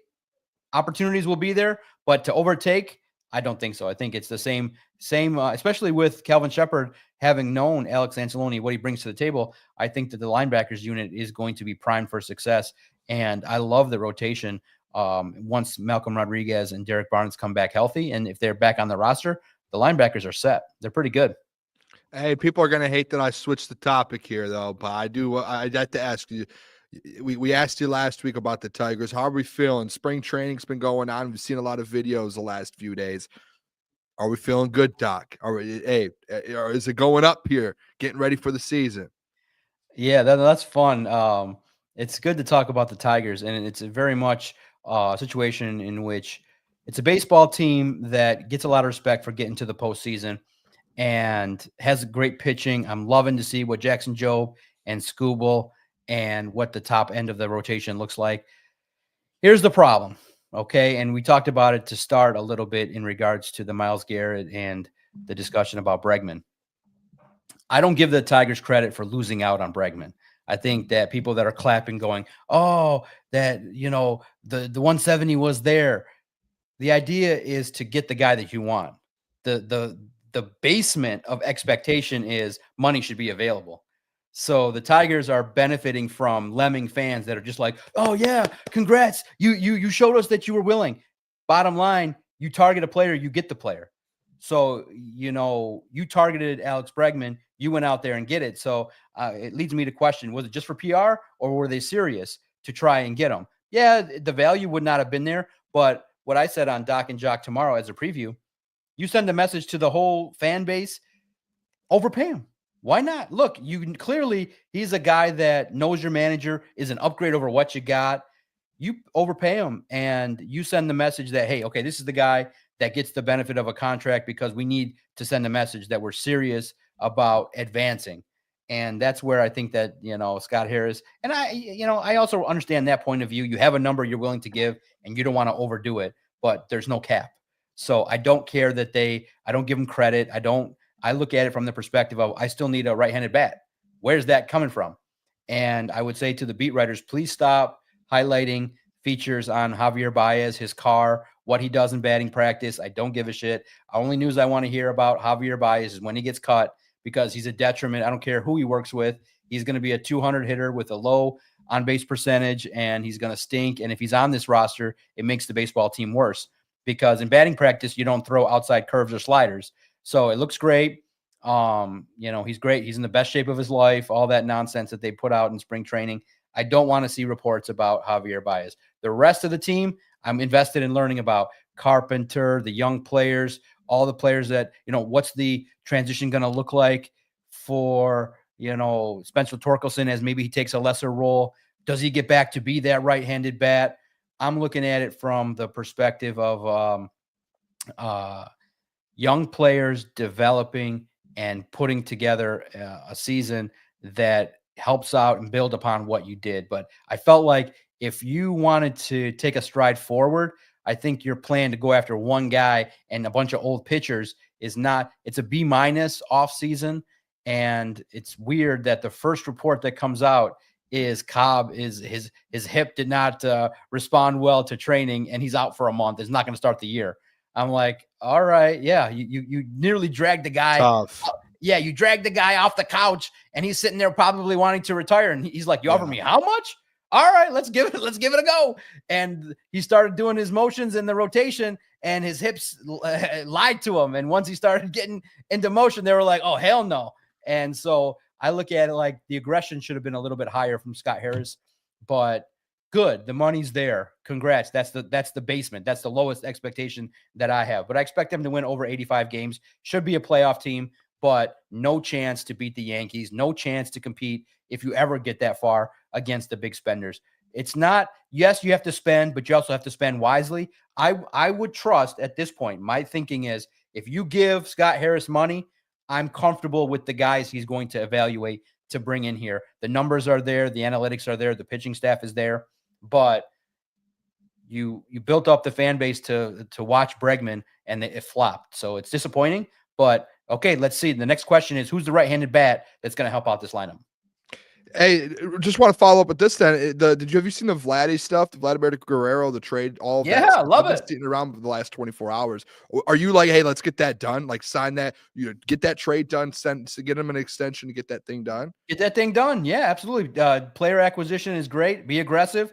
That's my theme of tomorrow's podcast. I think the general managers are great with draft and develop, but they're weak at free agent aggression and getting guys that are established to take the next step. Start paying. Yeah, go ahead. I love it. I love the idea. You should be one of those situations. You should be a team that is in the mix to talk to a guy that I think would benefit from coming to Detroit. I think he'd fit in pretty well and acclimate, and you could watch him for the next decade.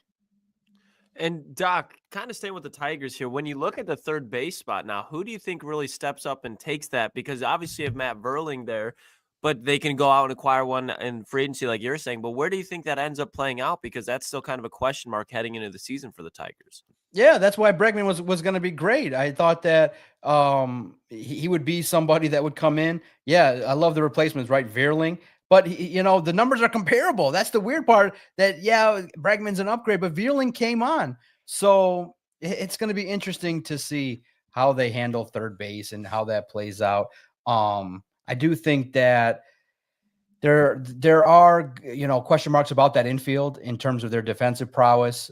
They did, it was pointed out to me that they did drop their number of errors last year, but, the way in which it shakes out currently with, your young players switching positions and stuff like that. So it'll be interesting to see, because the strength of this team is going to be fundamentals, I think, hitting, but the third base spot is very, very much a nice competitive spot that you would think someone would take, but I think maybe the leader right now is Verling. But, that's the wild part too, is that he up and down.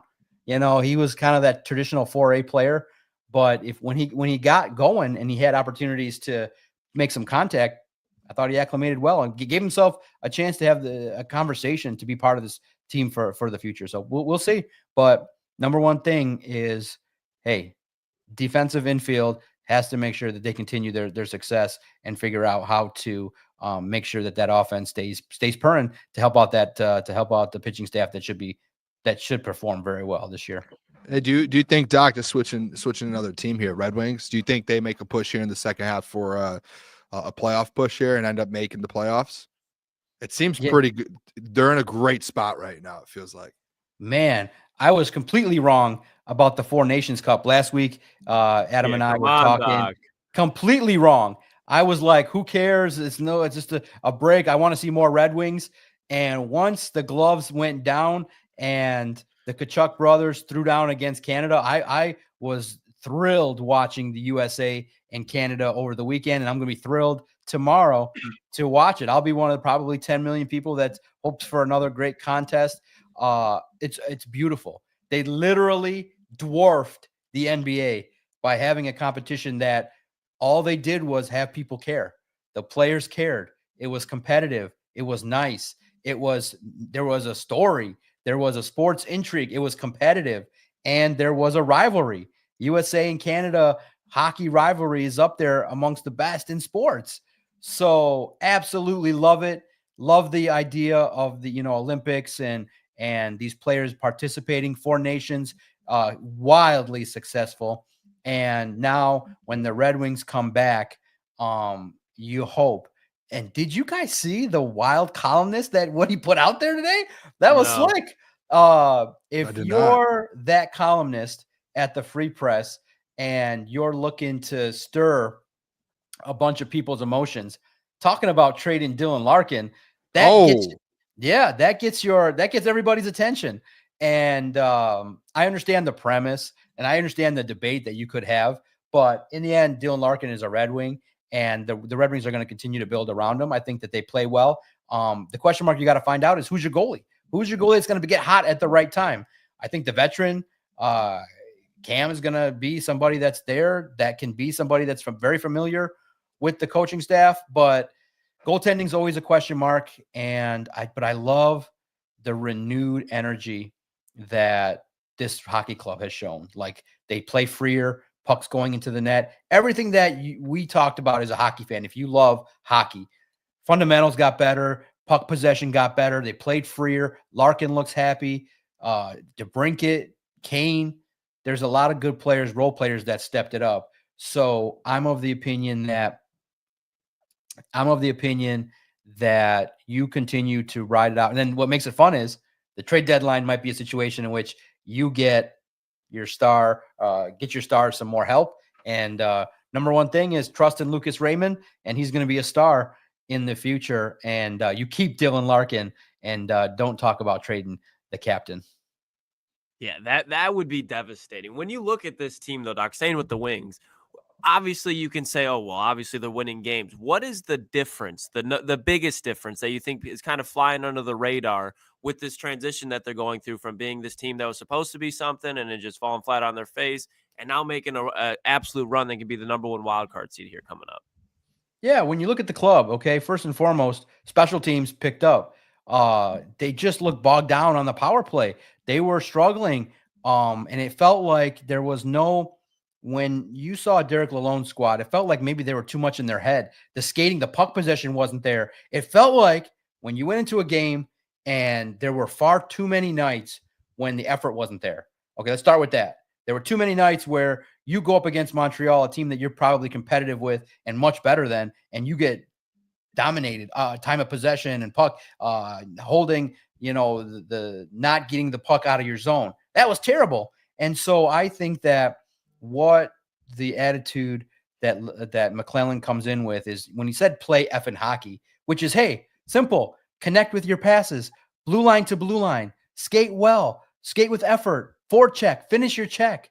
Basics started to pick up, and then you started to see the stars actually kind of have some fun again. You saw the DeBrincats and the Canes put the puck in the net. You saw the energy level pick up. You saw the okay, if you lose a game, it's not because of lack of effort. It's not because of simple mistakes in terms of where you need to be on the ice and special teams. You saw the neutral zone be a lot cleaner. So I would say the neutral zone play, moving through the middle of the ice, much better in regards to before. It would just be, haphazard and the puck would be dispossessed pretty fast. Now you're putting the puck in the right hands to move the puck from the defensive zone into the offensive zone in a much smoother way. Special teams are better. And I think that when everything's better and it clicks with a hockey club, you just start to see the momentum rolling where shift to shift, it builds upon the lineups that are there. And you're starting to see Lucas Raymond and Dylan Larkin and your guys that you count on playing at a much better clip. And I think that that's a good sign for this club moving forward. And I do think you're absolutely right for your opinion that this could be a squad that gets to the postseason and maybe even wins a series. Doc, I'll ask this question. Someone E10 in the chat, it's a question for Doc. How much MVP consideration does Cade Cunningham deserve in your opinion? Yeah, look, credit to Cade. He took a lot of heat from a lot of people. And I think the beat writers were fair and accurate. And they said, just give Cade some shooters and he can show you what he can do, distribute. He can be a leader. He just needs time to develop, needs a coach to be with the club and make this basketball team better. Now, you get him to the All-Star game, and that format was ass. It was terrible. I thought that if it was a real game, he would have played so 10, bad. 15 minutes. It was an awful, awful thing to see how that went down. You didn't get to see Cade all that much in the All-Star game, but no, unfortunately, he doesn't get MVP consideration. He's a great player, but he's the best player on the Pistons. And congrats to Trajan Langdon for surrounding him with players that, hey, what do you know? Simple basketball. Hey, the object of the exercise is to shoot the basketball and execute. And Tobias Harris and Malik Beasley and Hardaway Jr., what do you know? Vets that can shoot. And that just makes things a lot easier for a lot easier for the Pistons to win games. Defensiveness, the defensive prowess that they have, they're much more entertaining to watch. Hey, their coach has a little bit of spirit in his, and I love the fact that after a win, he still said, hey, we didn't play up to Pistons standard. Hey, we need to make sure that we play, even if we get a W, we need to play up to standard. They're watchable. And double the win total from last year, that's a win in and of itself. JB Bickerstaff was the perfect hire for the Pistons. And credit to Cade for shutting up people like me who opened the door of discussion about his worthiness of being the number one pick and what he can do. He can do it all. And it's great to see, hey, give the guy some time. He can develop. He can be a great player. And let's go. Let's continue to build in the draft and add talent year by year to give this guy a chance to compete, because he's got it all. Now, the next step for him, just brand wise, to be a little bit more, entertaining in his discussions. He's a little bit monotone and, guarded. But once his personality shines with people he trusts, I think you got a superstar in Detroit, but a little bland on the interview side when he talks. It's crazy. We're about to have in this last calendar year, like the 24-25, 4 teams potentially, all 4 Detroit sports teams in the playoffs. That's nuts. I don't think that's ever happened before.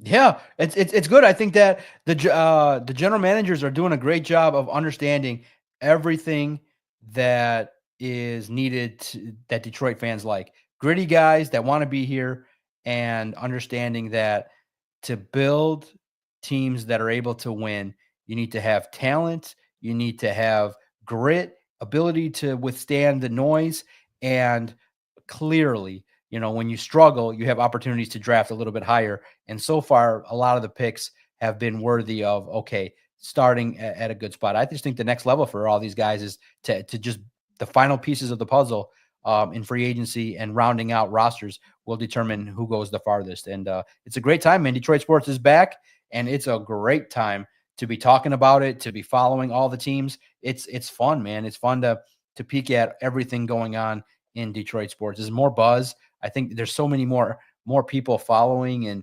and talking about all the sports. All the podcasts in town are great, and it's a great time for Detroit sports right now, and it's going to be a good 2025, I believe.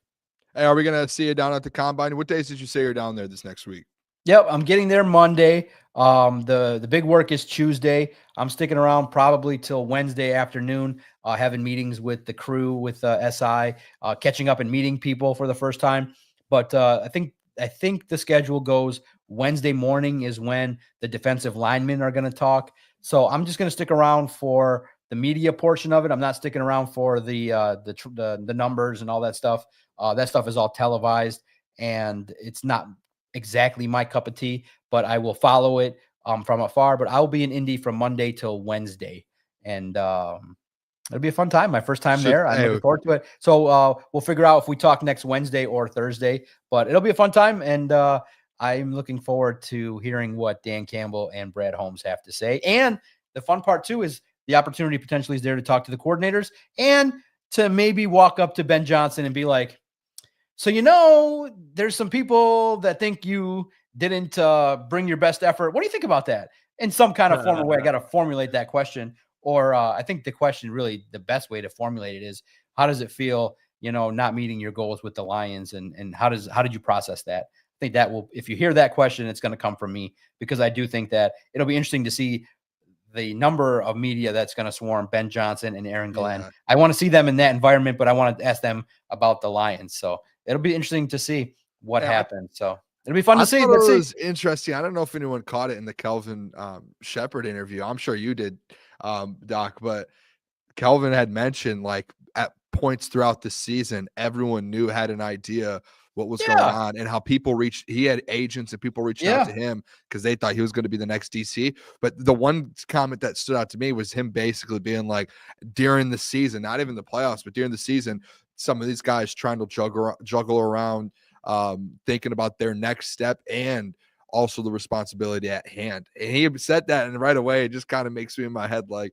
I wish that coaches didn't have to I know that's part of the game, and it is with every franchise every year. So I don't want to single out they should be, but it is a little as a fan or someone who covers a team, you sit there and you cringe up a little, just focus on the game. Who cares about that? Yeah, but it's part of it. But Boone, it's millions of dollars, and remember too, for sure, millions of dollars, and remember, it's while everybody knew. It's one of those situations the main guy knew too. Dan Campbell wants this. What's the highest level of respect that you really can show Dan Campbell is 2 of his coordinators get jobs. That is literally like outside of the competitiveness, you're now seeing the Spartans take the Lions guys. You're starting to see the Lions flourish because it's successful. So it's overblown, the idea of passion for your job. They wanted to win. Okay. But again, the biggest reason, and of course, it's always great to talk about, oh, did Ben Johnson screw the Lions? Guys, come on. Ben Johnson wanted to leave on a winning note. They're competitors. He's bummed out. But at the same token, when you have a $15 million cushion or $13 million cushion waiting for you, it makes things a lot easier to smile. You know what I mean? And guys, come on.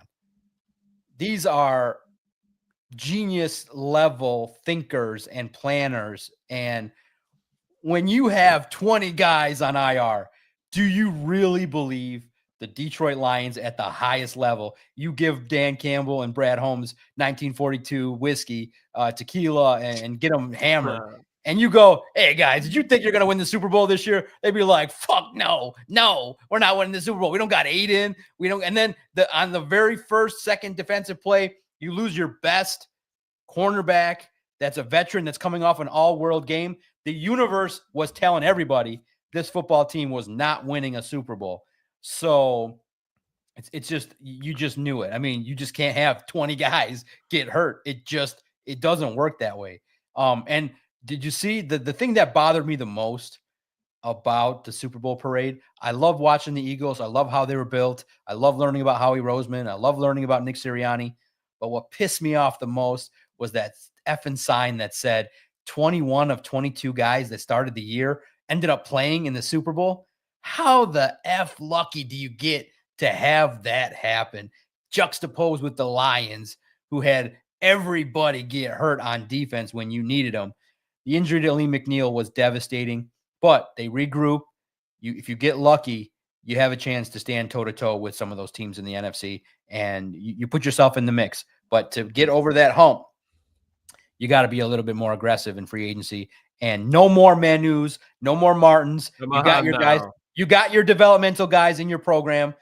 All the draft picks this year, all of them have to compete to start, because now you know that, hey, right now, Brett Holmes is great at what he does, but he's not a well-rounded GM in regards to acquiring and maneuvering in free agency. So he'll improve that. He'll get to that point. He'll maneuver it. But right now, Howie Roseman's the best general manager in the National Football League. And you can learn a lot of things from how he selectively, aggressively added talent when there was a deficiency. It's one thing to get to the Super Bowl and lose, but then to quickly turn it around and get back there and win it, that's kudos to you. And I think the Lions can learn a lot from what they do. And I do think sustained success is great, but it's time you deliver for these fans a Super Bowl. And I think you got 25 and 26 before it gets to be real challenging. Hey, Doc, love it. Love it. Hey, Doc.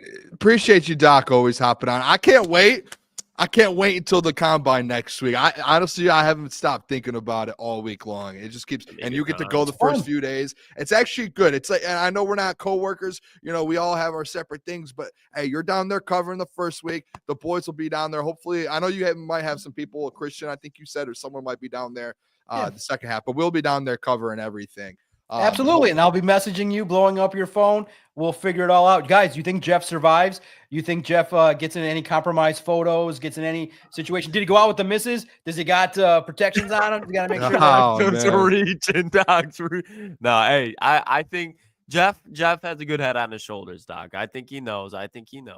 That's when you go to Vegas, that's not the time to go with a good head on your shoulders. That's the time you go 200 on red. Let's go gamble it up. Have a good time. Spearmint Rhino. You go 24 hours. You get your we haven't massages, had football you to do your bet thing. on, Doc. We haven't had football to bet betting, on. absolutely. So when it comes to the Nino, he might be, Jeff, I bet will be going at the Nino for sure. Okay. I don't know. Feels like we might have to message him and make sure that he hits the 5-hour energy, and make sure you realize that, hey, it's a town you don't need to sleep in. Hey, the parties begin after midnight. It's a good time, and it makes sure that he enjoys everything about Las Vegas, man. It's the best town to be in, and I can't wait to get back out there one day when I finally slow down from working. Man, today was a crazy wild news day, and thank you guys for having me. It was crazy wild news day. This hour flew by. You guys crushed it, held it down, but hopefully Jeff doesn't come back married. Don't do it. Don't do it, Jeff. I know she's putting the pressure on you. Don't do it. You do it on your time. I know they put the pressure on you. On your time, Jeff, when you're ready, that's when you give her the ring. Hey, come on, Doc. Preaching now, Doc. I think there might be. I'm not saying anything. There might be an eloping going on. I can't confirm nor deny that. A what? An eloping? Where you just go get? Isn't that where you just go get married? He might get engaged. Don't do it. Don't do it. Don't do it. He's too young. Don't do it. No engagement for Jeff. I think that's the word, right, Doc? No, elope means he gets married out there in Vegas. He could get engaged. He could get on one knee and be like, "I love you forever. Will you be mine forever?" I love you, Doc. Hey, we appreciate you. Appreciate you tuning in, Doc. Hey, we'll talk to you next Wednesday. Maybe Thursday, depending on your travel situation for the people. Oh, he's gone. All right. Hey, by the way, interview is brought to you by BetUS. Just so people know. Shout out BetUS, man. Great sponsor. Klotzy, what a showing from the Doc there. That was unbelievable. Doc's the best, man. I'm genuinely, I was thinking about it today, like to go to the combine next week. This is going to be year 2 for us. It's going to be a good time. I can't wait. Yeah. And I'll say this. We're a week out. I wanted to get a million interviews. The problem is, and I don't think we really took into account this, a lot of coaches, players, and GMs are working during the combine. You know what I mean? Like they're working. Yes. So like I'm starting to reach out and email and tag or not, and like, just reach out. It's like it has to be like you have the best relationship with some of these guys for us to sit down. So I don't know how many interviews we're going to get next week. I'm sure we'll hopefully get a couple, but hey, Boone, you know what we go there to do? Fucking network, baby. So just shake some hands. Cover the combine. We're going to have the best combine coverage in Detroit, without a doubt. Doc's going to be giving us some competition for sure, but we'll be covering the combine. And then after, Boone, shaking hands, networking. The content will be there. The news will be there. We will be going live every night that we are there. So make sure you guys are tuning in. I can't wait. Combine's great time. Indianapolis, great city. Wonder if there's a Pacers game going on. No, I looked everything up. Comedy Club. I tried to put a nice itinerary for the boys together, and the only thing that's going on is I think it's like a Friday night Lil Wayne concert, and we have a show Friday night. I just saw Lil Wayne like a month ago, so I really don't need to. Ironic, yeah. And then Full Slate Farms make a vlog. Don't worry, we will. We'll be dropping crunch time vlogs coming pretty soon for the off season. Can't wait to do that. Be POV of crunch time, so more like behind the scenes, so you guys can actually see how we are out in public when we're not talking ball all the time. I mean, we'll still be talking ball, but get to know what it's like hanging with the boys. Good time. Yeah, it'll be fun. Like behind the scenes stuff. We'll just do a lot of behind the scenes stuff, which should be fine. Or fun. I'm excited to see some of these players, though. Make sure you guys too drop some mailbag questions for the people. Diggity Dog already asked one. And Jeff's in the chat. Jeff, I'm gonna say this. I promise, dude. I didn't say you were getting married in Vegas. I said I said there might be a rumor. I can't confirm it. Can't deny it. I don't know what's happening. He might drop a vlog for his wedding. I don't. That's happening this week. Man, he's at the Nino. There might be a situation, to be honest, and I don't know if I can say this out loud, but where don't if he's not. I'll stop. What is it? He's not here. Did you see? It's like when did you see when Kevin Wilde was off First Things First, and they were just cooking him because he wasn't there to defend himself, so they were just doing every topic that Wilde hates to talk about. They're just cracking Wilde jokes the whole time. Hey, I was just gonna say I wouldn't be shocked if maybe they might just get a little too much and too intoxicated and wake up the next morning. I don't know if anyone's seen the show Friends, where they just wake up and they're married and they're like, "Oh no, what happened?" And they just wake up and there's a marriage license sitting next to them. Like, oh no. Well, we have some developing news. Iafrate is in the chat. He says, "Quote: No marriage, not end quote yet. I'm married to the game." Married to the game. I respect that. We should get that in a quote graphic. I respect that. No Have a marriage. picture. I'm married to the game. We can have we have tons of pictures of Jeff that we could use for a quote graphic on that. That is a good one. That's a great one. Someone asked a question here. Actually, I want to get to this. A tour said, Crunch Time Sports, why is nobody talking about the Bears going for Garrett? They have the picks, big pockets, known for these deals, and only really need offensive line improvement. Yeah, I guess so. I don't know if that's a spot with Myles Garrett. I think if he wants to get traded, and I would hope that the Browns do right by him, but he did mention he wants to be on a contending team. Like he wants a Super Bowl. So I don't see them being like, hey, we're going to trade you to the Bears just for the package. I think that it would be more so like, hey, if we are going to trade you, we're going to try and find the best spot for you that you're like, we want to make sure you're willing to go there, dude. That's me. Obviously, they could just be like, we don't care about you and just send you off to wherever. The Bears are probably going to be the worst team in the NFC North again. So, but three syllables, one word. Jeff's not here to defend himself. Rebuilding. They're still rebuilding. 5 wins. 5 wins. The Indianapolis Colts, who we all agreed were just a disappointment, more wins than that. And they're still in a rebuilding phase. The Bears have still yet to prove that they can win a playoff game. They haven't done it in I don't know how fucking long. So to look at Myles Garrett, who just says that he wants to go win a Super Bowl, he doesn't care about the money at this point in his career, and then say, oh, yeah, go to the Chicago Bears who just won 5 games. Take a risk. Take a risk and go to the Bears. I think Myles Garrett would be good there. Myles Garrett's going to be good anywhere he goes. But you want to win a ring, Chicago ain't the place to go. Yeah, I'm with that. I'm interested to see if he did have a list where he would pick. Obviously, the Lions probably would be at the top of it. Knowing now, looking back, that Hutch today said that they had that conversation. That does make me think a little bit that Myles in the back of his head, he was like, I want to go to Detroit. Like after talking with Hutch, you know what I mean? Like that whole conversation, that video, the picture of it, it's like he looked very interested. And Jared Goff's in there like hey, let's get something going here. Like that's crazy. You don't ever see that. And when you do see stuff like that, guess what ends up happening? They play together. They end up like it's like a love story at its finest. You know what I mean, Klotzy?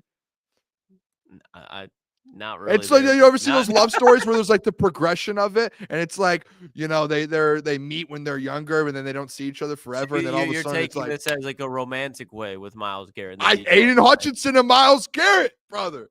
Okay, not like that. Interesting perspective that you have, Boone. Interesting perspective that you have on that dynamic there. I can support it. I can support it. You think of Aidan Hutchinson, Myles Garrett. You think of a rom-com.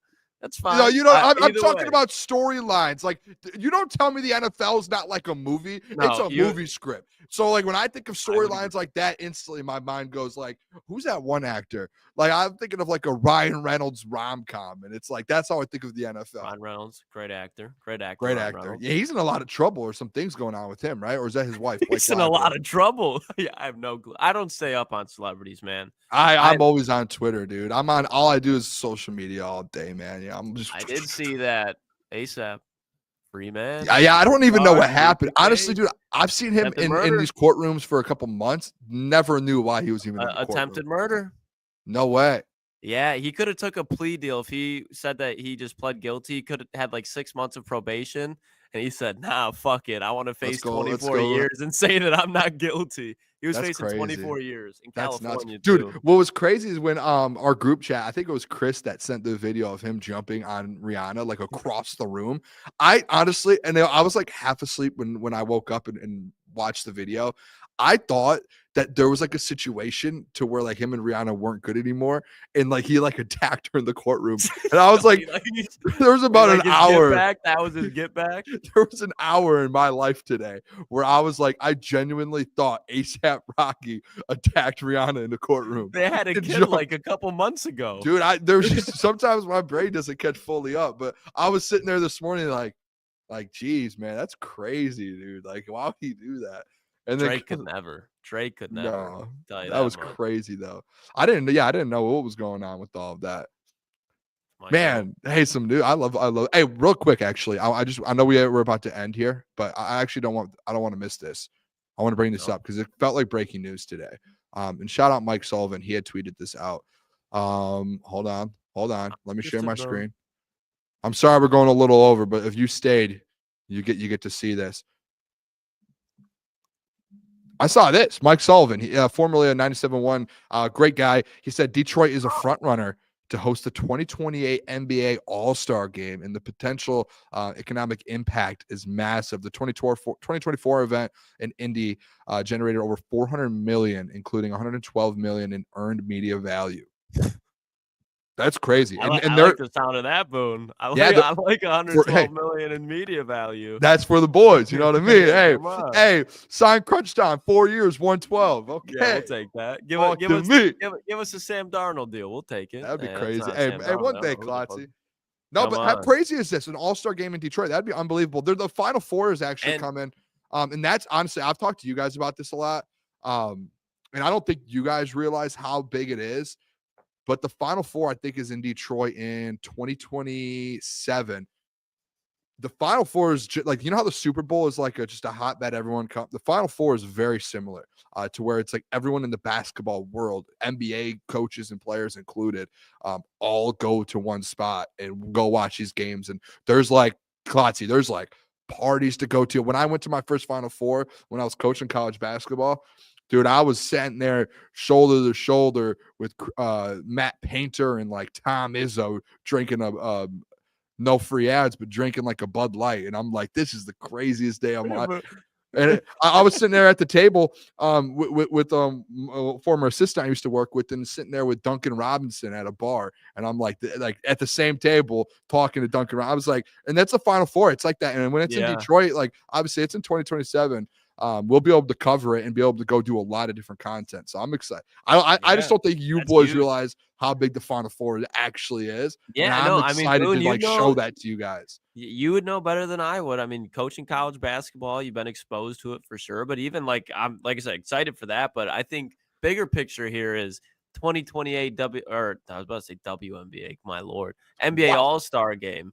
If that's showing you, probably that's going to be around the time that the Pistons are going to be very good. Like in 3 years, we're in 2025 now. Is Pistons going to be activated? They're going to have a couple All-Stars there. Hopefully they can figure out the game situation by then. That whole weekend, slam dunk contest in Detroit. Come on, we're going to the dunk contest.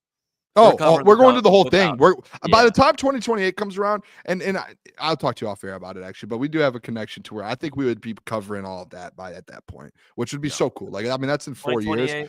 Yeah, and you know what I was thinking too. We can do it tomorrow. Like, let's do a segment on Friday. Lions hosting a Super Bowl ever, Detroit. Because I would love it. Would love it. Lions hosting like the Detroit. It's going to happen again. The thing is, there's one thing I think it won't. Reason I won't happen. I think the fact that they already had one makes it tough. There's cities who like double it up, triple it up. They do a lot. But it's like the LA's, I think the weather. Vegas. I think the weather kills it. And people are like, well, you're in a dome. It's a dome. But Klotz, did you see New Orleans this year? Everyone's outside walking around like it's like a party, dude. I wasn't really old enough to see back in the day. I didn't go, but even outside the dome, it's like 90% of the events outside of the game are, at bars and restaurants and people walking around and events outdoors and this and that. So it's tough. I think the NFL looks at it like that. But all right, 10:04. Appreciate you guys all tuning in. That'll do it for the fellas. What a show, Klotzy. Love your brother. We'll be back tomorrow. 8 o'clock. It will be the United States versus Canada watch party. Make sure you guys all tune in. Hey, there's 141 people in here right now. We better have and then I'm sure 100 I'm guessing 95% of you people watching are American. You better be in our stream tomorrow, and we're going to be live streaming the game. We're going to be watching the game together. Every single one of you should be here. Hit the like button, subscribe. See you guys later. Love you guys. Peace.